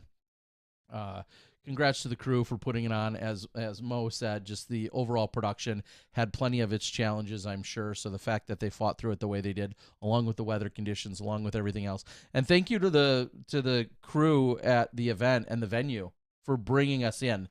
So well received. So many people love the venue, and the fact that we got to kind of traipse around it for a few days and everyone got to see it in a much richer, fuller capacity, I think was a huge win and great for not only the silver event, but also for the Pro Tour and all of the competitors. So that's it, folks. We're going to call it. This has been Smashbox TV episode 451. We're going to have some silliness in the after show along with some giveaways. We got more action coming for you guys. For Hanna Huynh, along with Johnny V, I'm Terry Miller, the disc golf guy, and we'll see you in the after show. You step inside the Smashbox. Thank you to our $2 and above patrons. Your name is listed below in the credits. If you are interested in being listed as a producer in the Smashbox TV credits and supporting this and other fine podcasts, please visit patreon.com/SmashboxTV.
Hello, everyone, and welcome to Smashbox TV's podcast 451's After Show.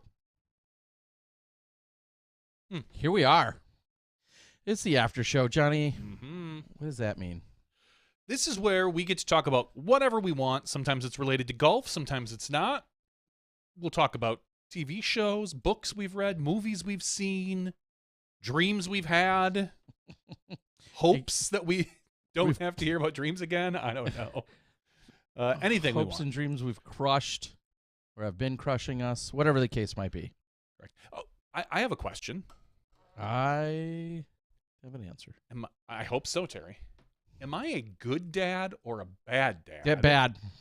But you haven't heard what I did. It doesn't. Oh, okay.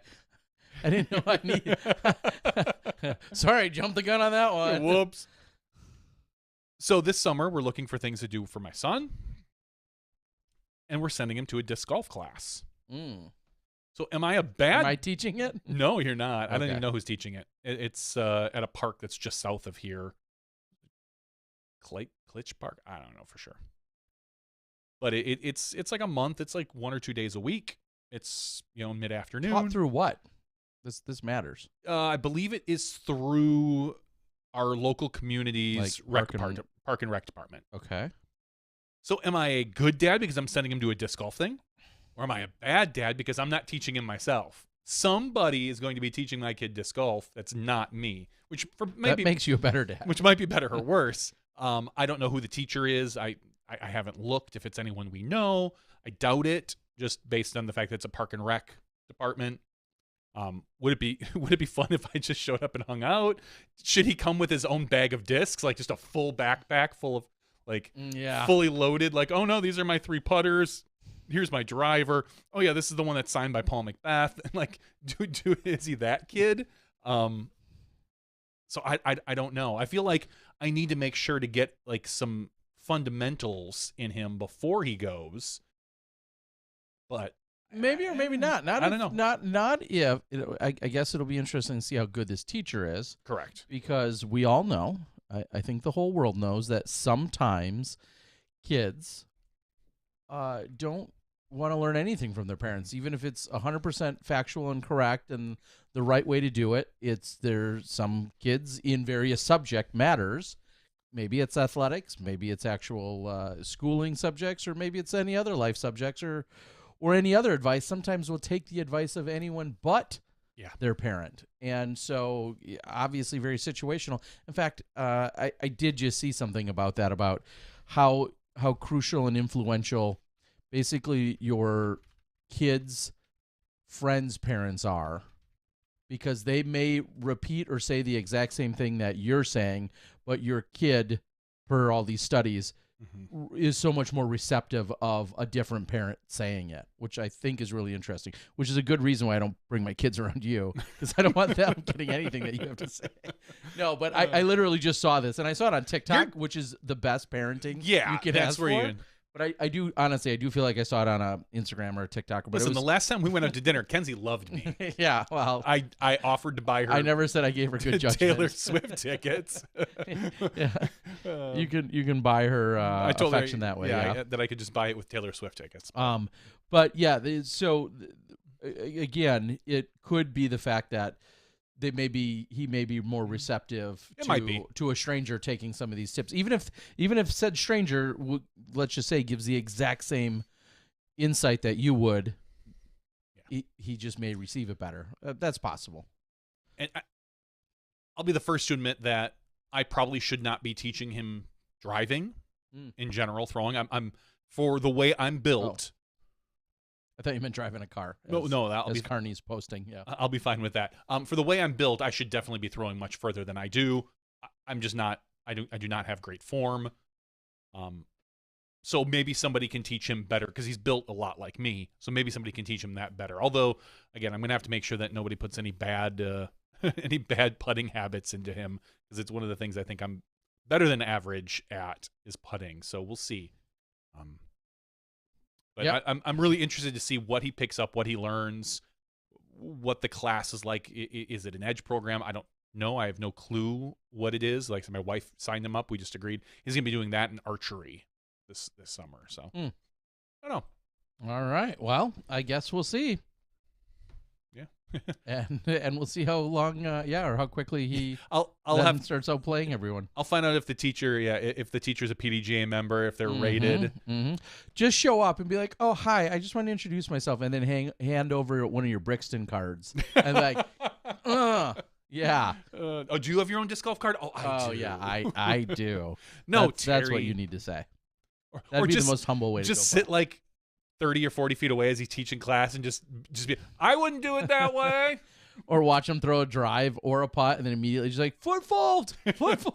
He's foot faulting. Or maybe just after he throws a drive, just mildly get up and see if I can outdrive him in the middle of class. Like, oh no, look, somebody's further. Who should be teaching this class? I think you're onto some. You're definitely onto the right idea. Probably not a good idea. Okay, maybe not. All right. I do want to quickly recap this weekend, in the sense that running a Wisconsin tour stop here in Wisconsin, which started as 4 events over 2 weekends, way back in the early 90s. The entire point of the Wisconsin tour was to get players to travel around the state to see other courses, to have the camaraderie and the friendships, also while traveling around and having a series of events. It went from 4 events, which was just before I got into it in the 90s, and then eventually went to 6 and 8 and 10, and is now blossomed or ballooned into nearly 20 or so events that take place ranging from March all the way till mid to late October. And so it's very much just a Wisconsin, it's just that, a Wisconsin disc golf tour. We're going to change the name to Wisconsin Disc Golf Pro Tour soon, so we can get some of that cred. But it's been taking place forever. I've run various stops on it, and when this course went in, these courses had gone in 13 and 10 years ago. It was a no-brainer to put them on. That's when I was also much more into running events. Then my media career hadn't been quite as extensive as it is now, and I had a lot more weekends of running events. And so with that, Skyline Classic, presented by Discraft, took place this last weekend. I'm going to be giving away a Skyline disc from this weekend, as we did last week. We'll probably give them away for a few weeks. They're pretty cool, and I wish I would have brought one again today, but I didn't. So nope, there's not one here. Okay, well, I'll be giving one away. Last week's winner, Jeremy, chose the Force. I had a Force and a Heat. This week I'll pick something else out at random to give away. Here we go. MPO, a couple of the top performers included Thomas Earhart. What? That's a weird name. That's a strange... Earhart, you say? Yes, and we're not talking about his brother. Yes, this is Thomas Earhart. Technically, we are talking about his brother now. Well, yes, but Brian's brother, Tom, he won. I think he won this last year or the year before. Congratulations, Tom Earhart, your champion, narrowly edging out Nick Robinson, and in third, Jesse Peterson. Moving down to FPO, I didn't ask her. I feel stupid now. Cece Volbrecht? Stacy took first place, $250. Megan Morris declined cash to retain her amateur status, and Kayla Lowry finished in third. Our buddy Steve Held, your champion in the MP40 division. Ron Turner in second. Aaron Trimmer in third. Brad went uncontested in one in MP65. Matt Frilio, he told me that day. Friello. Matt Friello. Yes, your champion in MA1. Austin Easterly, who I believe also got an ace. His first tournament ace. Congratulations. And then Austin Was that McKay. the guy who got the ace on hole 1? Yes. Oh, that was his pretty first great. tournament ace, last hole of the tournament, to then secure second place in solo second place. You and I were chatting as they were walking from 18 to 1, and you overheard one of the guys, because it was raining, it was kind of miserable out. It wasn't bad, but it was a constant kind of light rain, even jokingly say, we should all just take threes on this and walk away. Yeah, that's exactly what they said. Everybody good with a 3? Now, mind you, it's 181 feet. It is statistically the easiest and I think shortest hole on the course. And yeah, that's exactly what they joked about it. So let's just take threes and be done, which clearly is not legal. And then another gentleman on the card said, F that noise, as he cashed in the ace. Taking home half of the ace pool because there was one on the island hole earlier.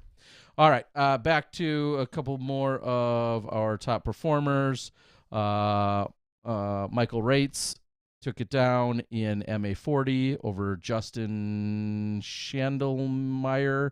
Nick Olp took third. John Melinda, Ryan Oslowski, and Doug Gorman were your top 3 in MA50. Brian Usher, Ron Hubner, and Joe Cartillo took the top 3 spots in MA60. So congratulations to all of them. Those were all of your Sunday competitors, including our top MPO and FPO competitors. And also... Do we want to get Terry all riled up? Like, do we want to go on a Terry rant? I am always cool, calm, and collected. Because I could ask, how many people's grandmas got sick the night before, Terry? How many people suddenly didn't feel well the night before when Saturday was gorgeous, literally like 70 degrees, and where I was at, just an hour north, 40 minutes north, not a drop of rain, perfect. I guess down south a little bit, they got just a little bit of a delay, a rain cloud, so to speak. A lightning had struck, and a rain cloud passed through, so they had a little bit delay. But the next day on Sunday, because the way this worked was that there was another event about 30 minutes away, and then yours, which opposite days. So a bunch of players that were going to play both days. But how many people decided to call you the night before, the day before they were supposed to play on Sunday, the bad weather day, suddenly didn't feel well, Terry? Yeah. Before I get to that specifically, I'm going to quickly say MA2's winner was Andrew on Saturday. MA3's winner was Andy Allen on Saturday. FA3's winner was Megan Ortel, and MA4 was Joe Anderson, and FA4 was Delane Henry. She went uncontested. Those were all your top players on Saturday's round. So here's what I will say, and I think I was almost misunderstood in a Facebook post, so I will spell it out very clearly. Mark the tape, whatever. Quote me. I am okay with competitors withdrawing from a tournament because inclement weather is forecasted. I am okay. We saw the likes of Paul Ulibarri and Ben Calloway a few weeks ago at Music City Open withdraw on their third day of competition. They didn't want to deal with the weather and the conditions. They, in that case, were also out of contention for high placing, but they didn't want to deal with the weather and the conditions. I can't argue how safe it is or isn't out there for any person to play. No. If you're in, especially I'll say like at the Music City, and it was really muddy, they were going to be out there in those conditions and possibly sliding around and or pulling something, whether it was muddy tees or muddy fairways, whatever. I can't determine what's considered safe for you or not. I can determine my own level of safety and comfortability. I don't care if anyone wants to withdraw, whether it's mid-round, mid-tournament, whatever, for weather. However, if that's the case and you're doing so very late, the day before a tournament, the morning of a tournament, or in between rounds, just have zero expectations of a refund and I don't want to, I was almost going to say compassion. I'm compassionate and empathetic and understanding that you don't want to play in it, that it's miserable to you. You may have been underprepared, or maybe you were fully prepared and just still didn't want to deal with it. I'm okay with that. Let me be very clear. I am okay with it. You also then have to relax your expectations, because a lot of people have the mentality of, well, I'm not going to play, therefore I should be allowed my money back. Now, there's a PDGA policy that I thank them that they came out with now years ago. I feel like it wasn't that long ago. It really was, where they kind of spell out what expectations and what guidelines, what an event can do in terms of withdrawals. And most of them are, dare I say, talk about 30 days out, 14 days out, 7 days out. They have these tiers of where registrations and withdrawals and how they can be enforced, and then what can be done as a result of it. And that also largely depends on how full an event is.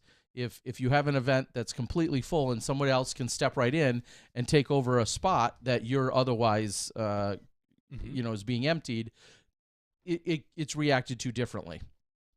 All of those are great guidelines, and I have made the mistake for many years of not following those guidelines in favor of the player, in favor of being just looser and being a little bit more understanding, just looser with it. I think that's come to an end, and that's where some of my frustrations have come about. And here's my best possible example of why. Because somebody could say, well, wait, that's not fair. If at midnight I tell you I'm not coming to play, you have plenty of time to get everything ready for the next day for a 9 a.m. tee time. Sure, it's now a headache. It's now a hassle. I now have to do something, and I have to take time away from what I'm doing on the tournament to then adhere to your request and or what needs to happen in terms of switching you up? Do I have to pull a player's pack out of somewhere that's been pre-packaged for you? Do I have to? Where's that going to get sent? What's going to have to happen? That can take place after the fact. But here's the biggest example. You're withdrawing sometime that morning. Is one example. You're withdrawing. The tee times have been, even in a shotgun event, shotgun or tee time, maybe even worse, you now are altering what other players are going to have to do. And when I had 62 people originally, we'll say, out of 72, that meant there were a few holes that either nobody was playing on or there was a few threesomes out there. If you're withdrawing and your threesome what you were randomly put on, now maybe just became a twosome, I now have to change what's been posted for those other two players. They have to go to other holes. They have to, if I catch it early enough, they have to be assigned another hole. Maybe it's near the hole they originally looked at. Maybe it's not. But for a 9 o'clock tee off, it is not fair to another competitor who for the last 12 hours has been planning to start on hole 9 and whatever they do to get themselves ready to start on hole 9, that all of a sudden at 8:40, 8:30, even 8 o'clock, they're saying, oh, wait, am I on hole 9? No, wait, I'm on hole 12. I'm on hole 7. I'm on hole 2. I'm on the opposite side of the course. I have to park in a different parking lot at this point. Whatever the case might be, that's not fair to the other competitors. And even in the worst case scenario, what happened this weekend, as a very late drop came in, it was literally at 8:50 for a 9 o'clock tee off. And then at that point, we had a twosome, and our staff had to run to the card and say, hey, player A, you have to go to hole 12, and hey, player B, you have to go to hole 9 because that's where we have more people. That's the next closest one, maybe. Or now, because of the timing, we have a threesome that's been now trimmed to a twosome, and those two, the most logical at that point, are to go add on to another threesome.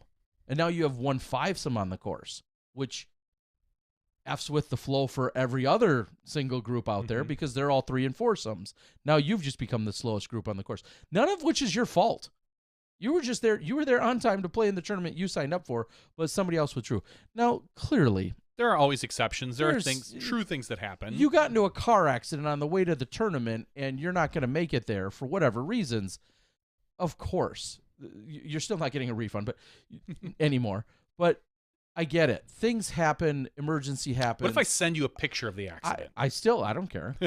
Yeah, unfortunately, that doesn't really matter. I know. In this case, I understand. I'm not saying, it's life and death that you're on that tee. I'm just saying that when you're withdrawing late, and it may have been something that you could have done much earlier, you're very inconsiderate to be withdrawing late. And now you've not only annoyed and or upset me, which is fine. I can get over it. But now you're disrupting other people who just frankly don't deserve it. So do you feel, and maybe you don't even know yet, are you going to go by strict PDGA policy? Or will you have PDGA policy I think is 14 days, and there's different things with waiting lists and whatnot.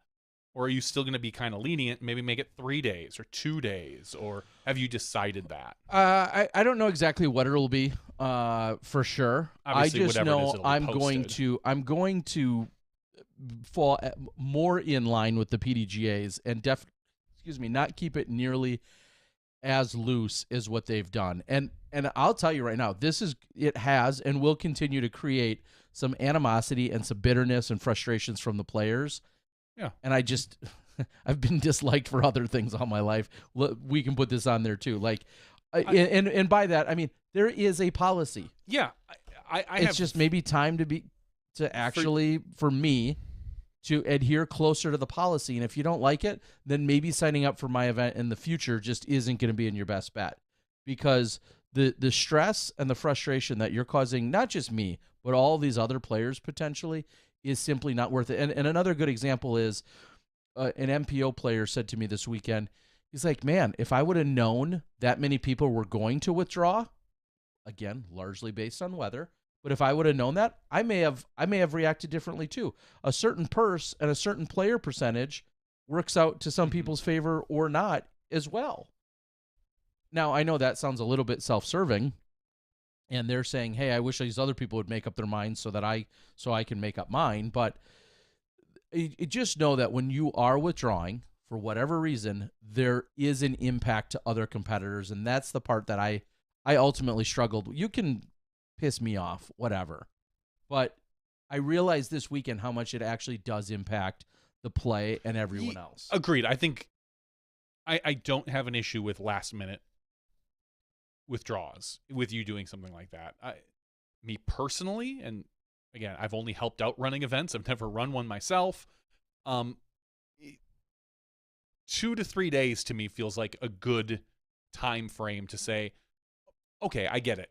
2 to 3 days ahead of time, you tell me you can't make it. Maybe gives me time to get someone else who's on the waiting list in, or if there is no waiting list, maybe open up the registration and say, hey guys, I'm opening it up again at 2:00 today. So if you want to register, we're, because we're not, we're full and now we're not, or maybe it's been open the whole time and it's doesn't really affect anything. That's my own personal take. I think that I would like there to be more leniency. And now, obviously, I 100% am okay with what the PDGA has out there. If you went according to that, I wouldn't have any qualms about it. Well, by any means. And I do love that the PDGA policy also is enacted and is in place to a degree of,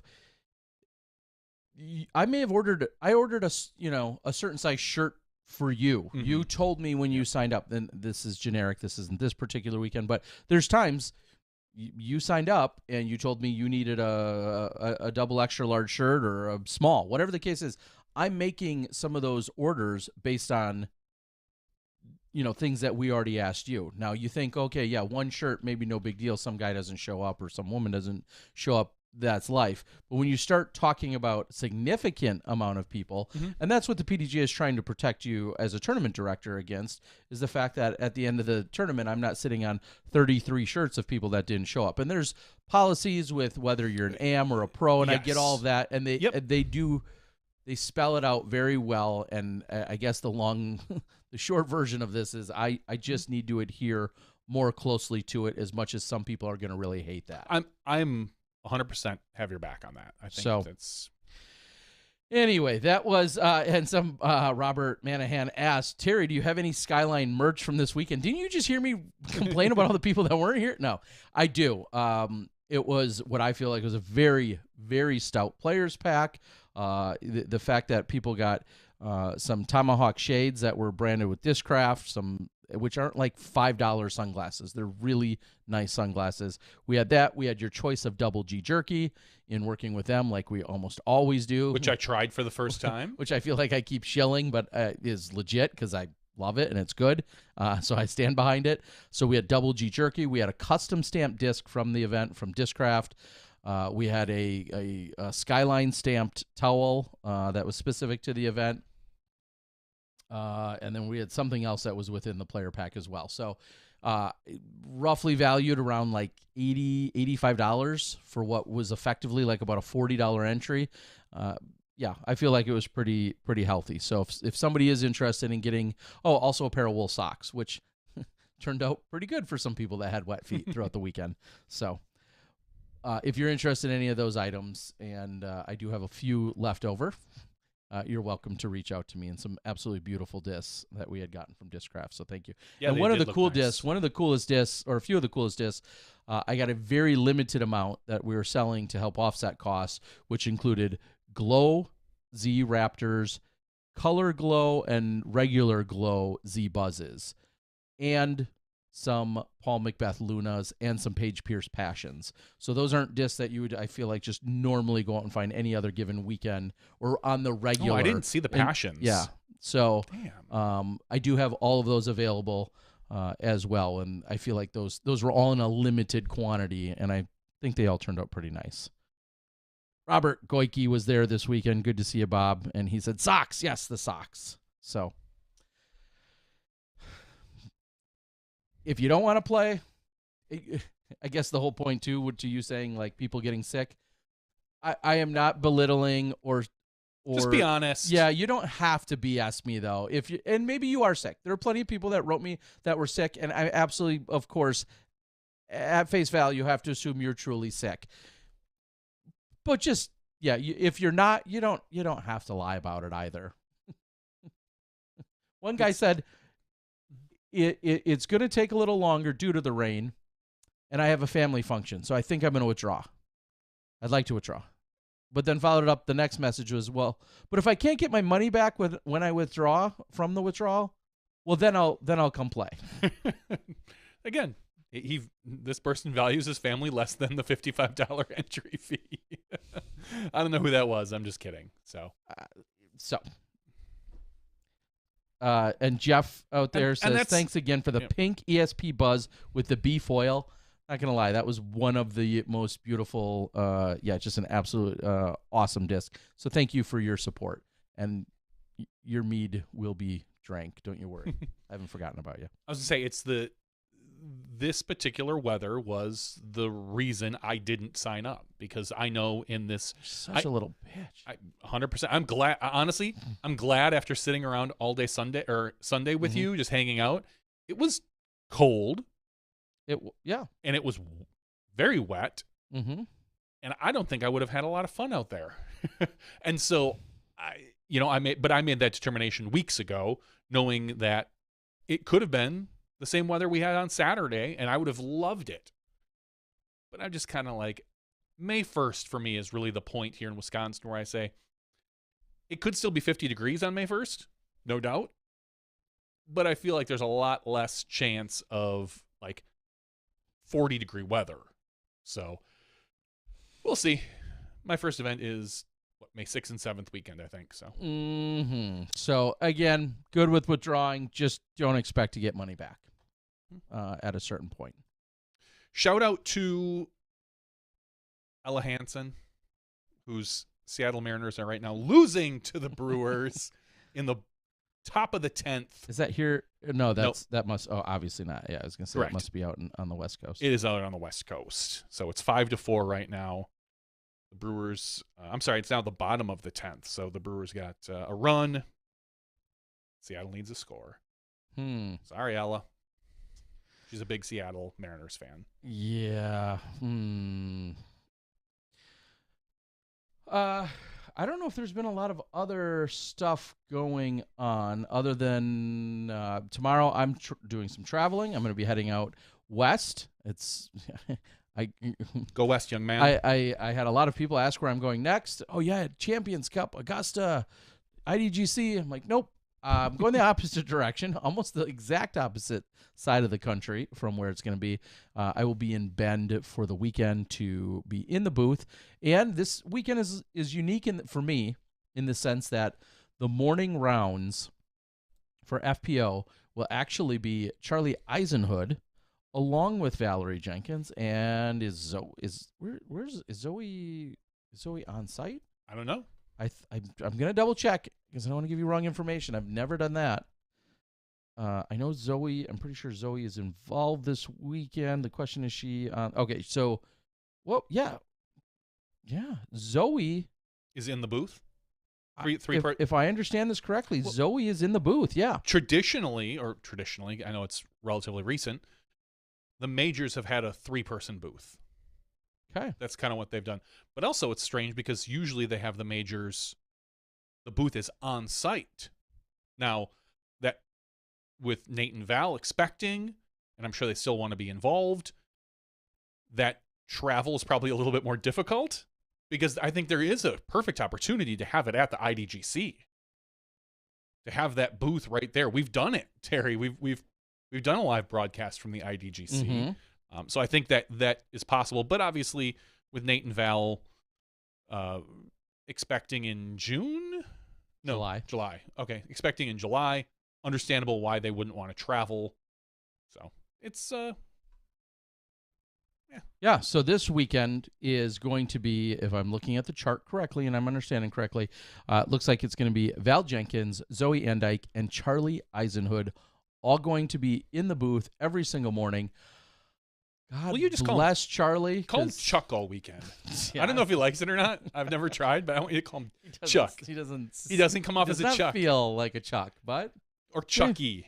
Chucky Chucky. Hey, Chucky, good job this morning. Chuckles, because it's Charles and Chuck all in one. Yeah. Chuckles. Anyway, God bless him, because he will be in the booth. There's probably going to be like a 5:30 a.m. Crew call for the booth to start at 6:30, if I had to guess, roughly. That won't be me this weekend. Normally it is, but as you just mentioned, with a major and having a little extra people, Charlie, I won't even say it, Charlie is going to be in the booth with those two. In the afternoons, it's going to be myself along with Nate Doss. And then I am seeing here that it looks like Brian Earhart is going to be our on-course.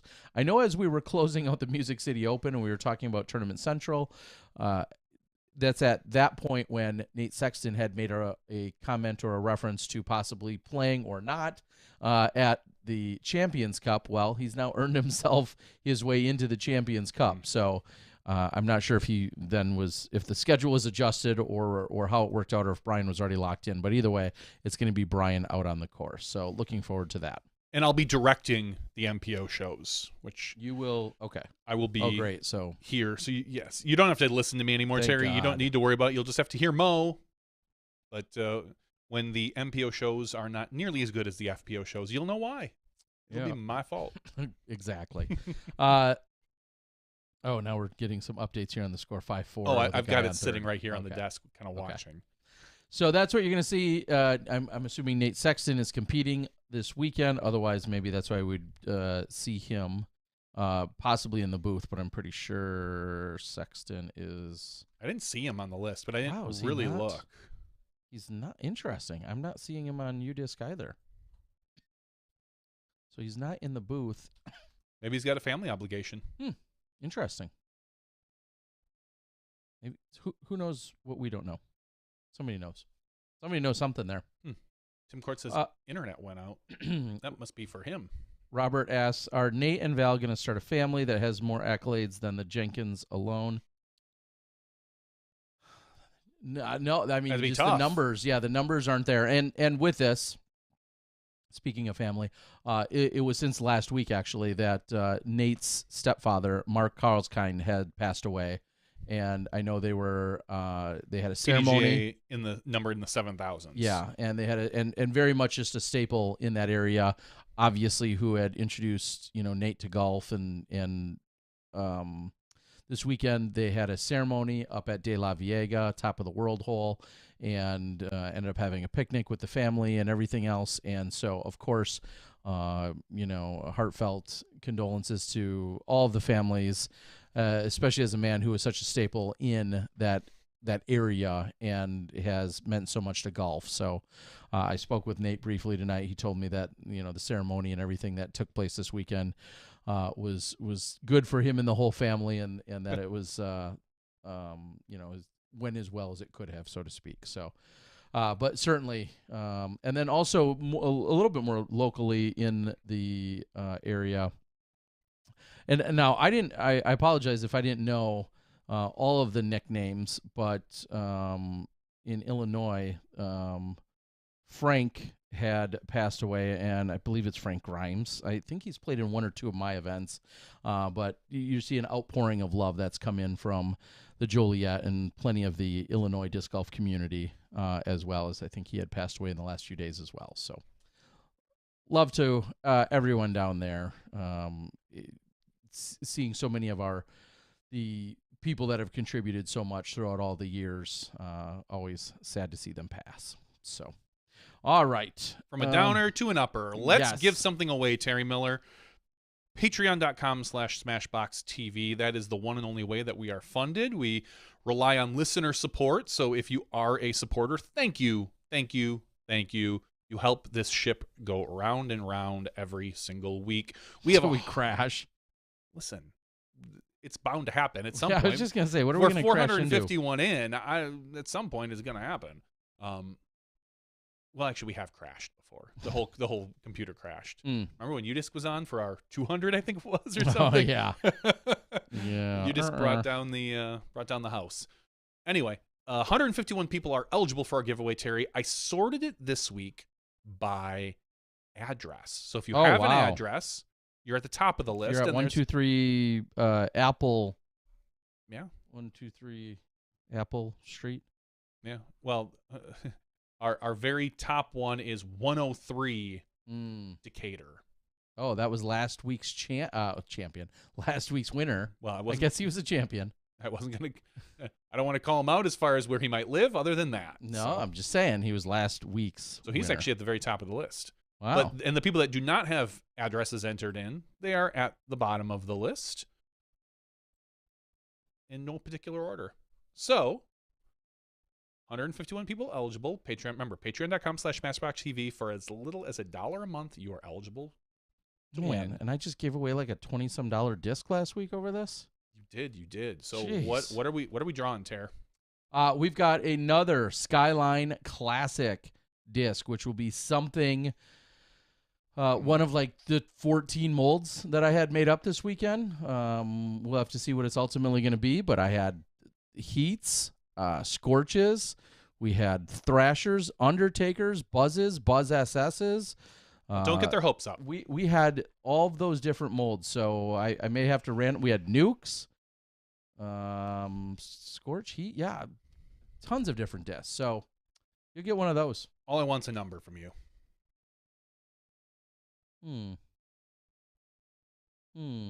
First one. Our very first number we're going to generate. Thank Kevin Gleason for throwing on hole number 1. Way to go, Kevin.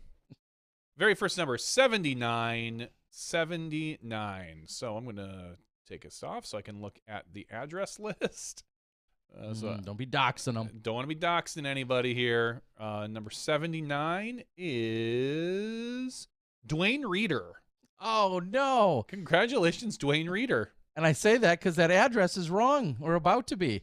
Oh, because he's moving. That's right. He's in Florida, who you just stayed with, isn't he? I just stayed with him. Dwayne Reeder. That is hilarious. Well, the good thing is you'll be able to contact him and get his right address. Or if you can get this out quick, he might still get it, Terry. Yes. I don't believe they're going to be moving to the other side of the country for a few more weeks, maybe. Either way, thank you, Dwayne. I could re-echo everything I said about your hospitality, as Paul Macbeth also mentioned. Thank you and your wife, Susan, for putting up with not only me, but a bunch of disc golfers throughout the years and giving us a great place to stay. So looking forward to crashing at your new place. I've had to put up with Terry for many years. It isn't easy. It's not easy. It's not easy. So congratulations, though, to Dwayne. That's awesome. Dwayne just gave me a raincoat.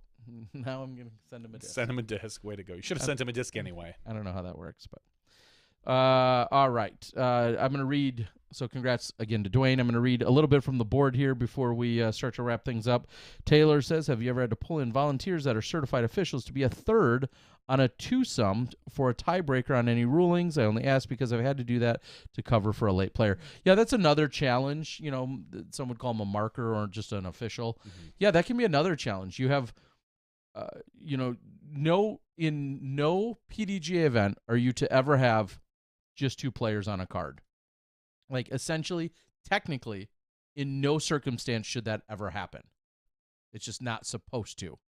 And I'll give you the spiel. If you ever found yourself starting a round of golf, or even in the middle of a round of golf, and you have 4 or 3 people, and somehow 1 or 2 people withdraw or quit or walk off or whatever the case might be, or have to quit due to injury, whatever it doesn't matter.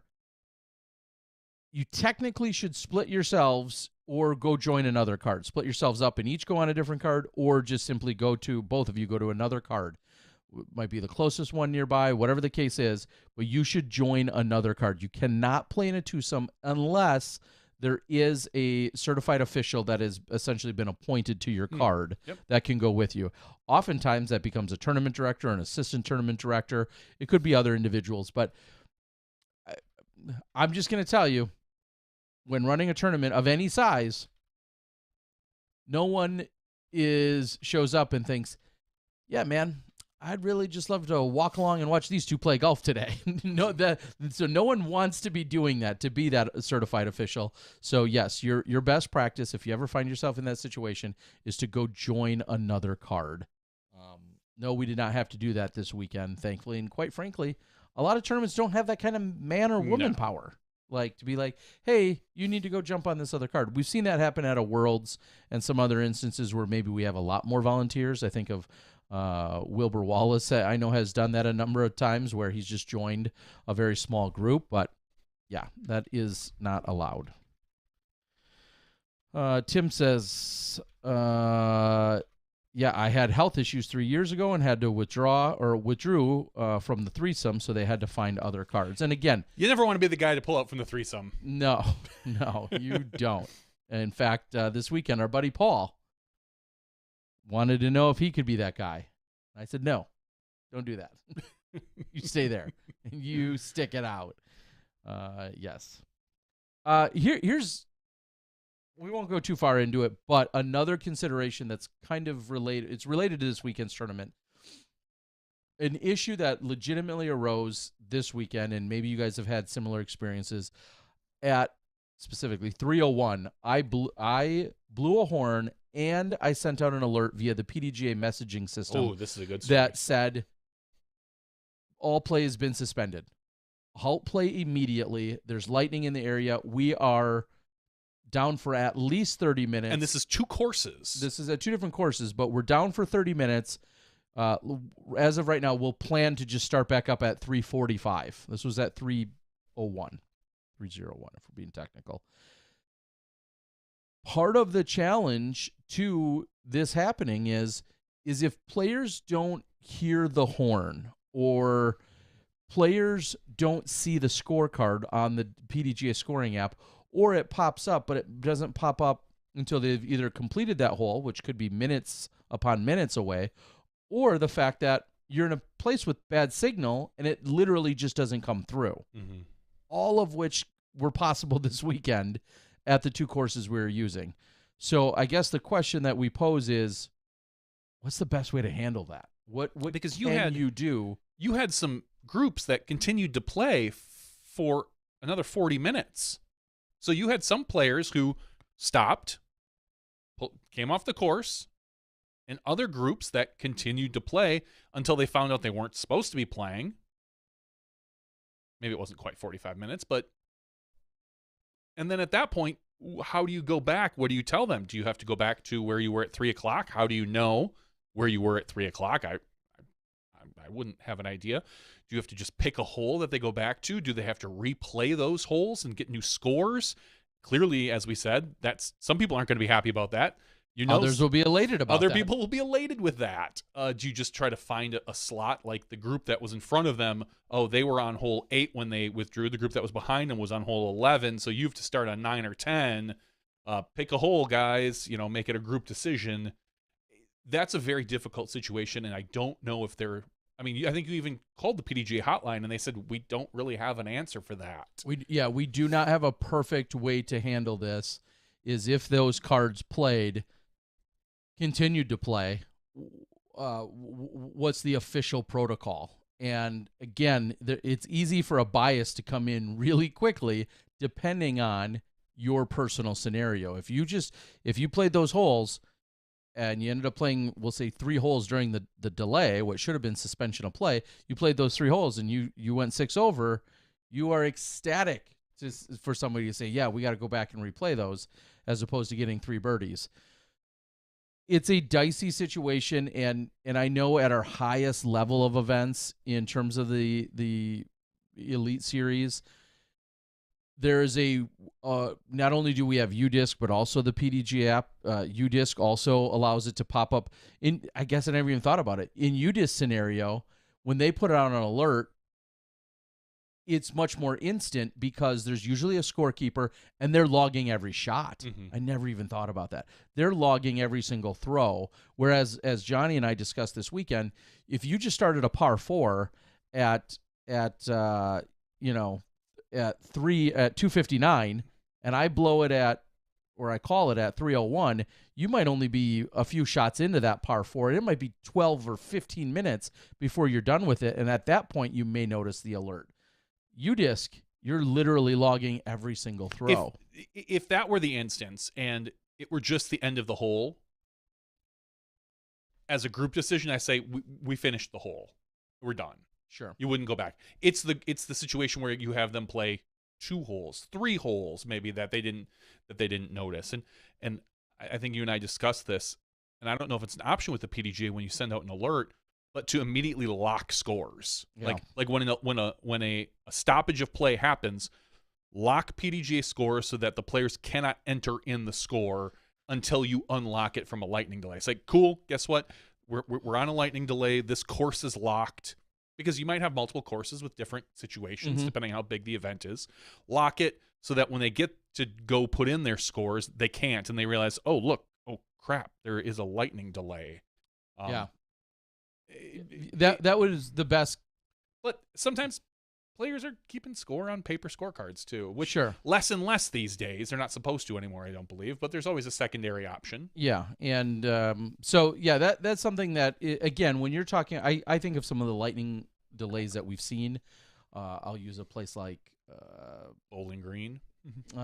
Bowling Green, or just more thinking about Idlewild, for instance. Like, not only just the way that course is shaped, but the fact that we have so many people throughout the course. You have spotters on every other hole. Yeah. You have media. It'd be very difficult. Yeah, you have. Well, you have so many people to echo and to get the messaging out there. Where sometimes in your remote course, your other remote courses that are spread out, if some players aren't passing along the message to the other players while they're out there, and you have 1 or 2 breaks in the groups anyway, you may start on hole 9, somebody else starts on hole 11, and you've had that 1 hole break, and you never even saw the group on 11 at any point. Well, if the group on 11 ended up walking off when they were supposed to, and the group on 9 was just like, oh man, flow of play's been great for the last hour, because they never saw anyone and they didn't expect to see anyone, it's hard to really blame them for continuing play if they truly never heard it. And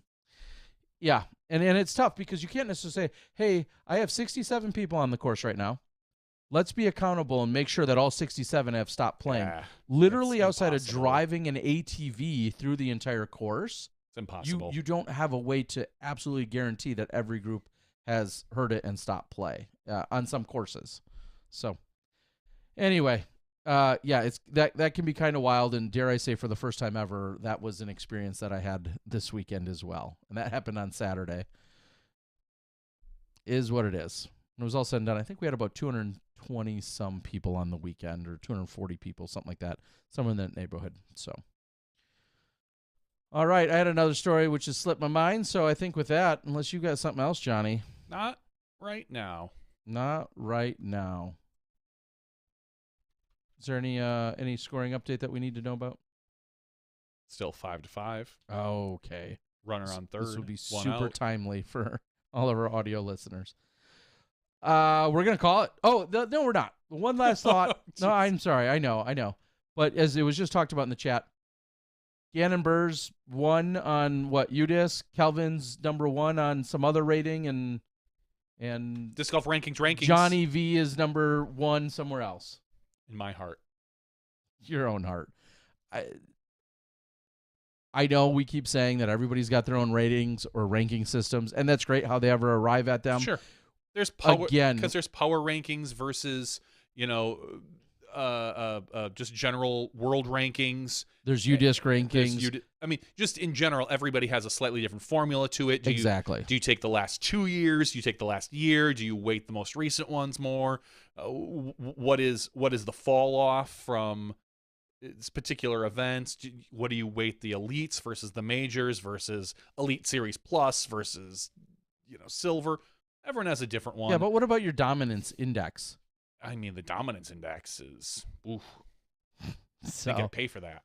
And I say that tongue in cheek because I have not even read up on that yet. No, I mean, just the argument is, and it's a good argument to be able to have, is right now in everyone's mind, who is the number 1 player? Is it Gannon or is it Kelvin? Ricky, who's number 2 according to UDisc. No.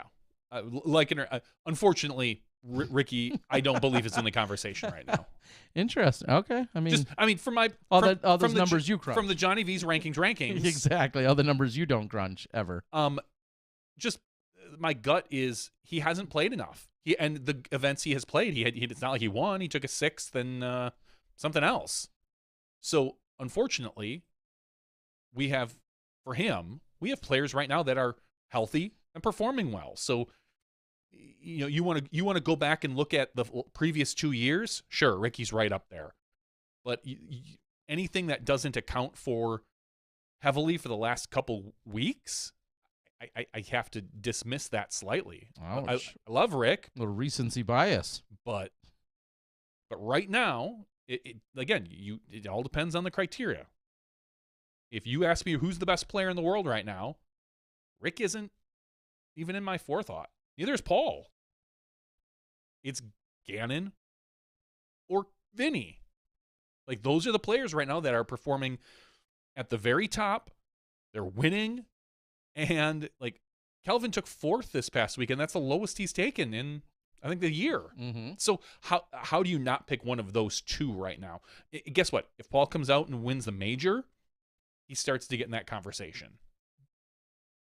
Okay. But because, as we know, Paul is McMajor. He gets into a different mindset. It wouldn't shock me in the slightest if Paul won this event.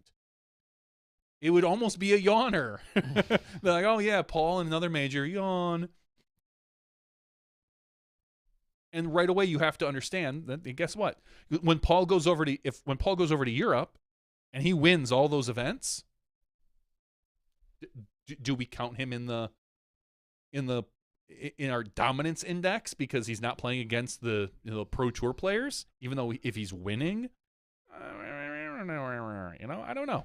But right now, in my mind, if you went with Gannon or Calvin, I couldn't argue with you. You have great arguments for both players, and I don't have a good answer as to who I think is number one. I really don't. Calvin is more consistent. Gannon is winning more events. Well, when I go to the world ranking, I'm not even going to get into it. No. Point is, there's a different ranking for everybody. Whoever you want your favorite to be this week, they can be number 1, 2. Whoever that may or may not be. And again, I'm not really begrudging them. I'm just saying it's interesting to see how much more they're being shaken up. And maybe that's really the whole point of the conversation, is the fact that it used to be consistently Ricky or Paul, essentially, it felt like all the time, and it didn't really matter. Maybe they jockeyed slightly. Now there's more people in that conversation, and then, as you said, as they're calculated, it just brings more light to those different calculations, because one can emphatically say this person's number 1, and their next closest ranking system can say this person's number 1, and they're different people, and a third one can say yet a third person is. It's kind of crazy that we're seeing that, but find whatever one you like the best, and then put that one on your profile. 100%. Or whatever one ranks you the highest. If you have a player who wins 3 Elite Series events and then takes 33rd at the major, and a player who takes 3rd at all the major or 3rd at all the elites and wins the major, who's the better player? The consistent guy? He only got 1 win. The other guy got 3 wins, even though he played poorly at one event. Just because it's a major. The funny thing is, we treat the majors as more important, but it's the same competition you played the week before. Sure. It's literally just a different course. Well, and it's different pressures because we dub it to be. We give them, we add that pressure as the sport and the media and whomever to these particular events. So, what would I do? Again, I don't know. I personally don't care about rankings at all. Except for the website, I literally think disc golf rankings. Yes. I should forward that to Skip-Ace because I did get that domain. Yeah, well, those are the best rankings. Your rankings of the rankings. I don't have anything on there, so although I should create a website there. I rank the rankings pages. Yeah. So I'll get on that at some point. You should. All right, with that, I'm going to rank our podcast as done. Brewers up 6-5. We're going to call it. This has been the after show. Thank you guys for joining us. Hope you guys enjoy all of the action coming to you for the 4 days of the Champions Cup. depending on how things go, I may or may not break into a little drop zone action or some kind of recaps each night. We'll see how things work out, but that might be happening. If so, it's going to be on West Coast time, so it's going to be late for everyone else. But either way, we'll see how things get. Maybe they get a little saucy, and there'll be some updates coming from me, possibly. I'm not sure. For Johnny V, I'm Terry Miller, the Disc Golf Guy. That's been Smashbox TV's podcast 451's After Show. Have a great week. We'll see you after the major next week. Until then, I don't know. Don't step inside the Smashbox. You might get hurt. We'll see you there.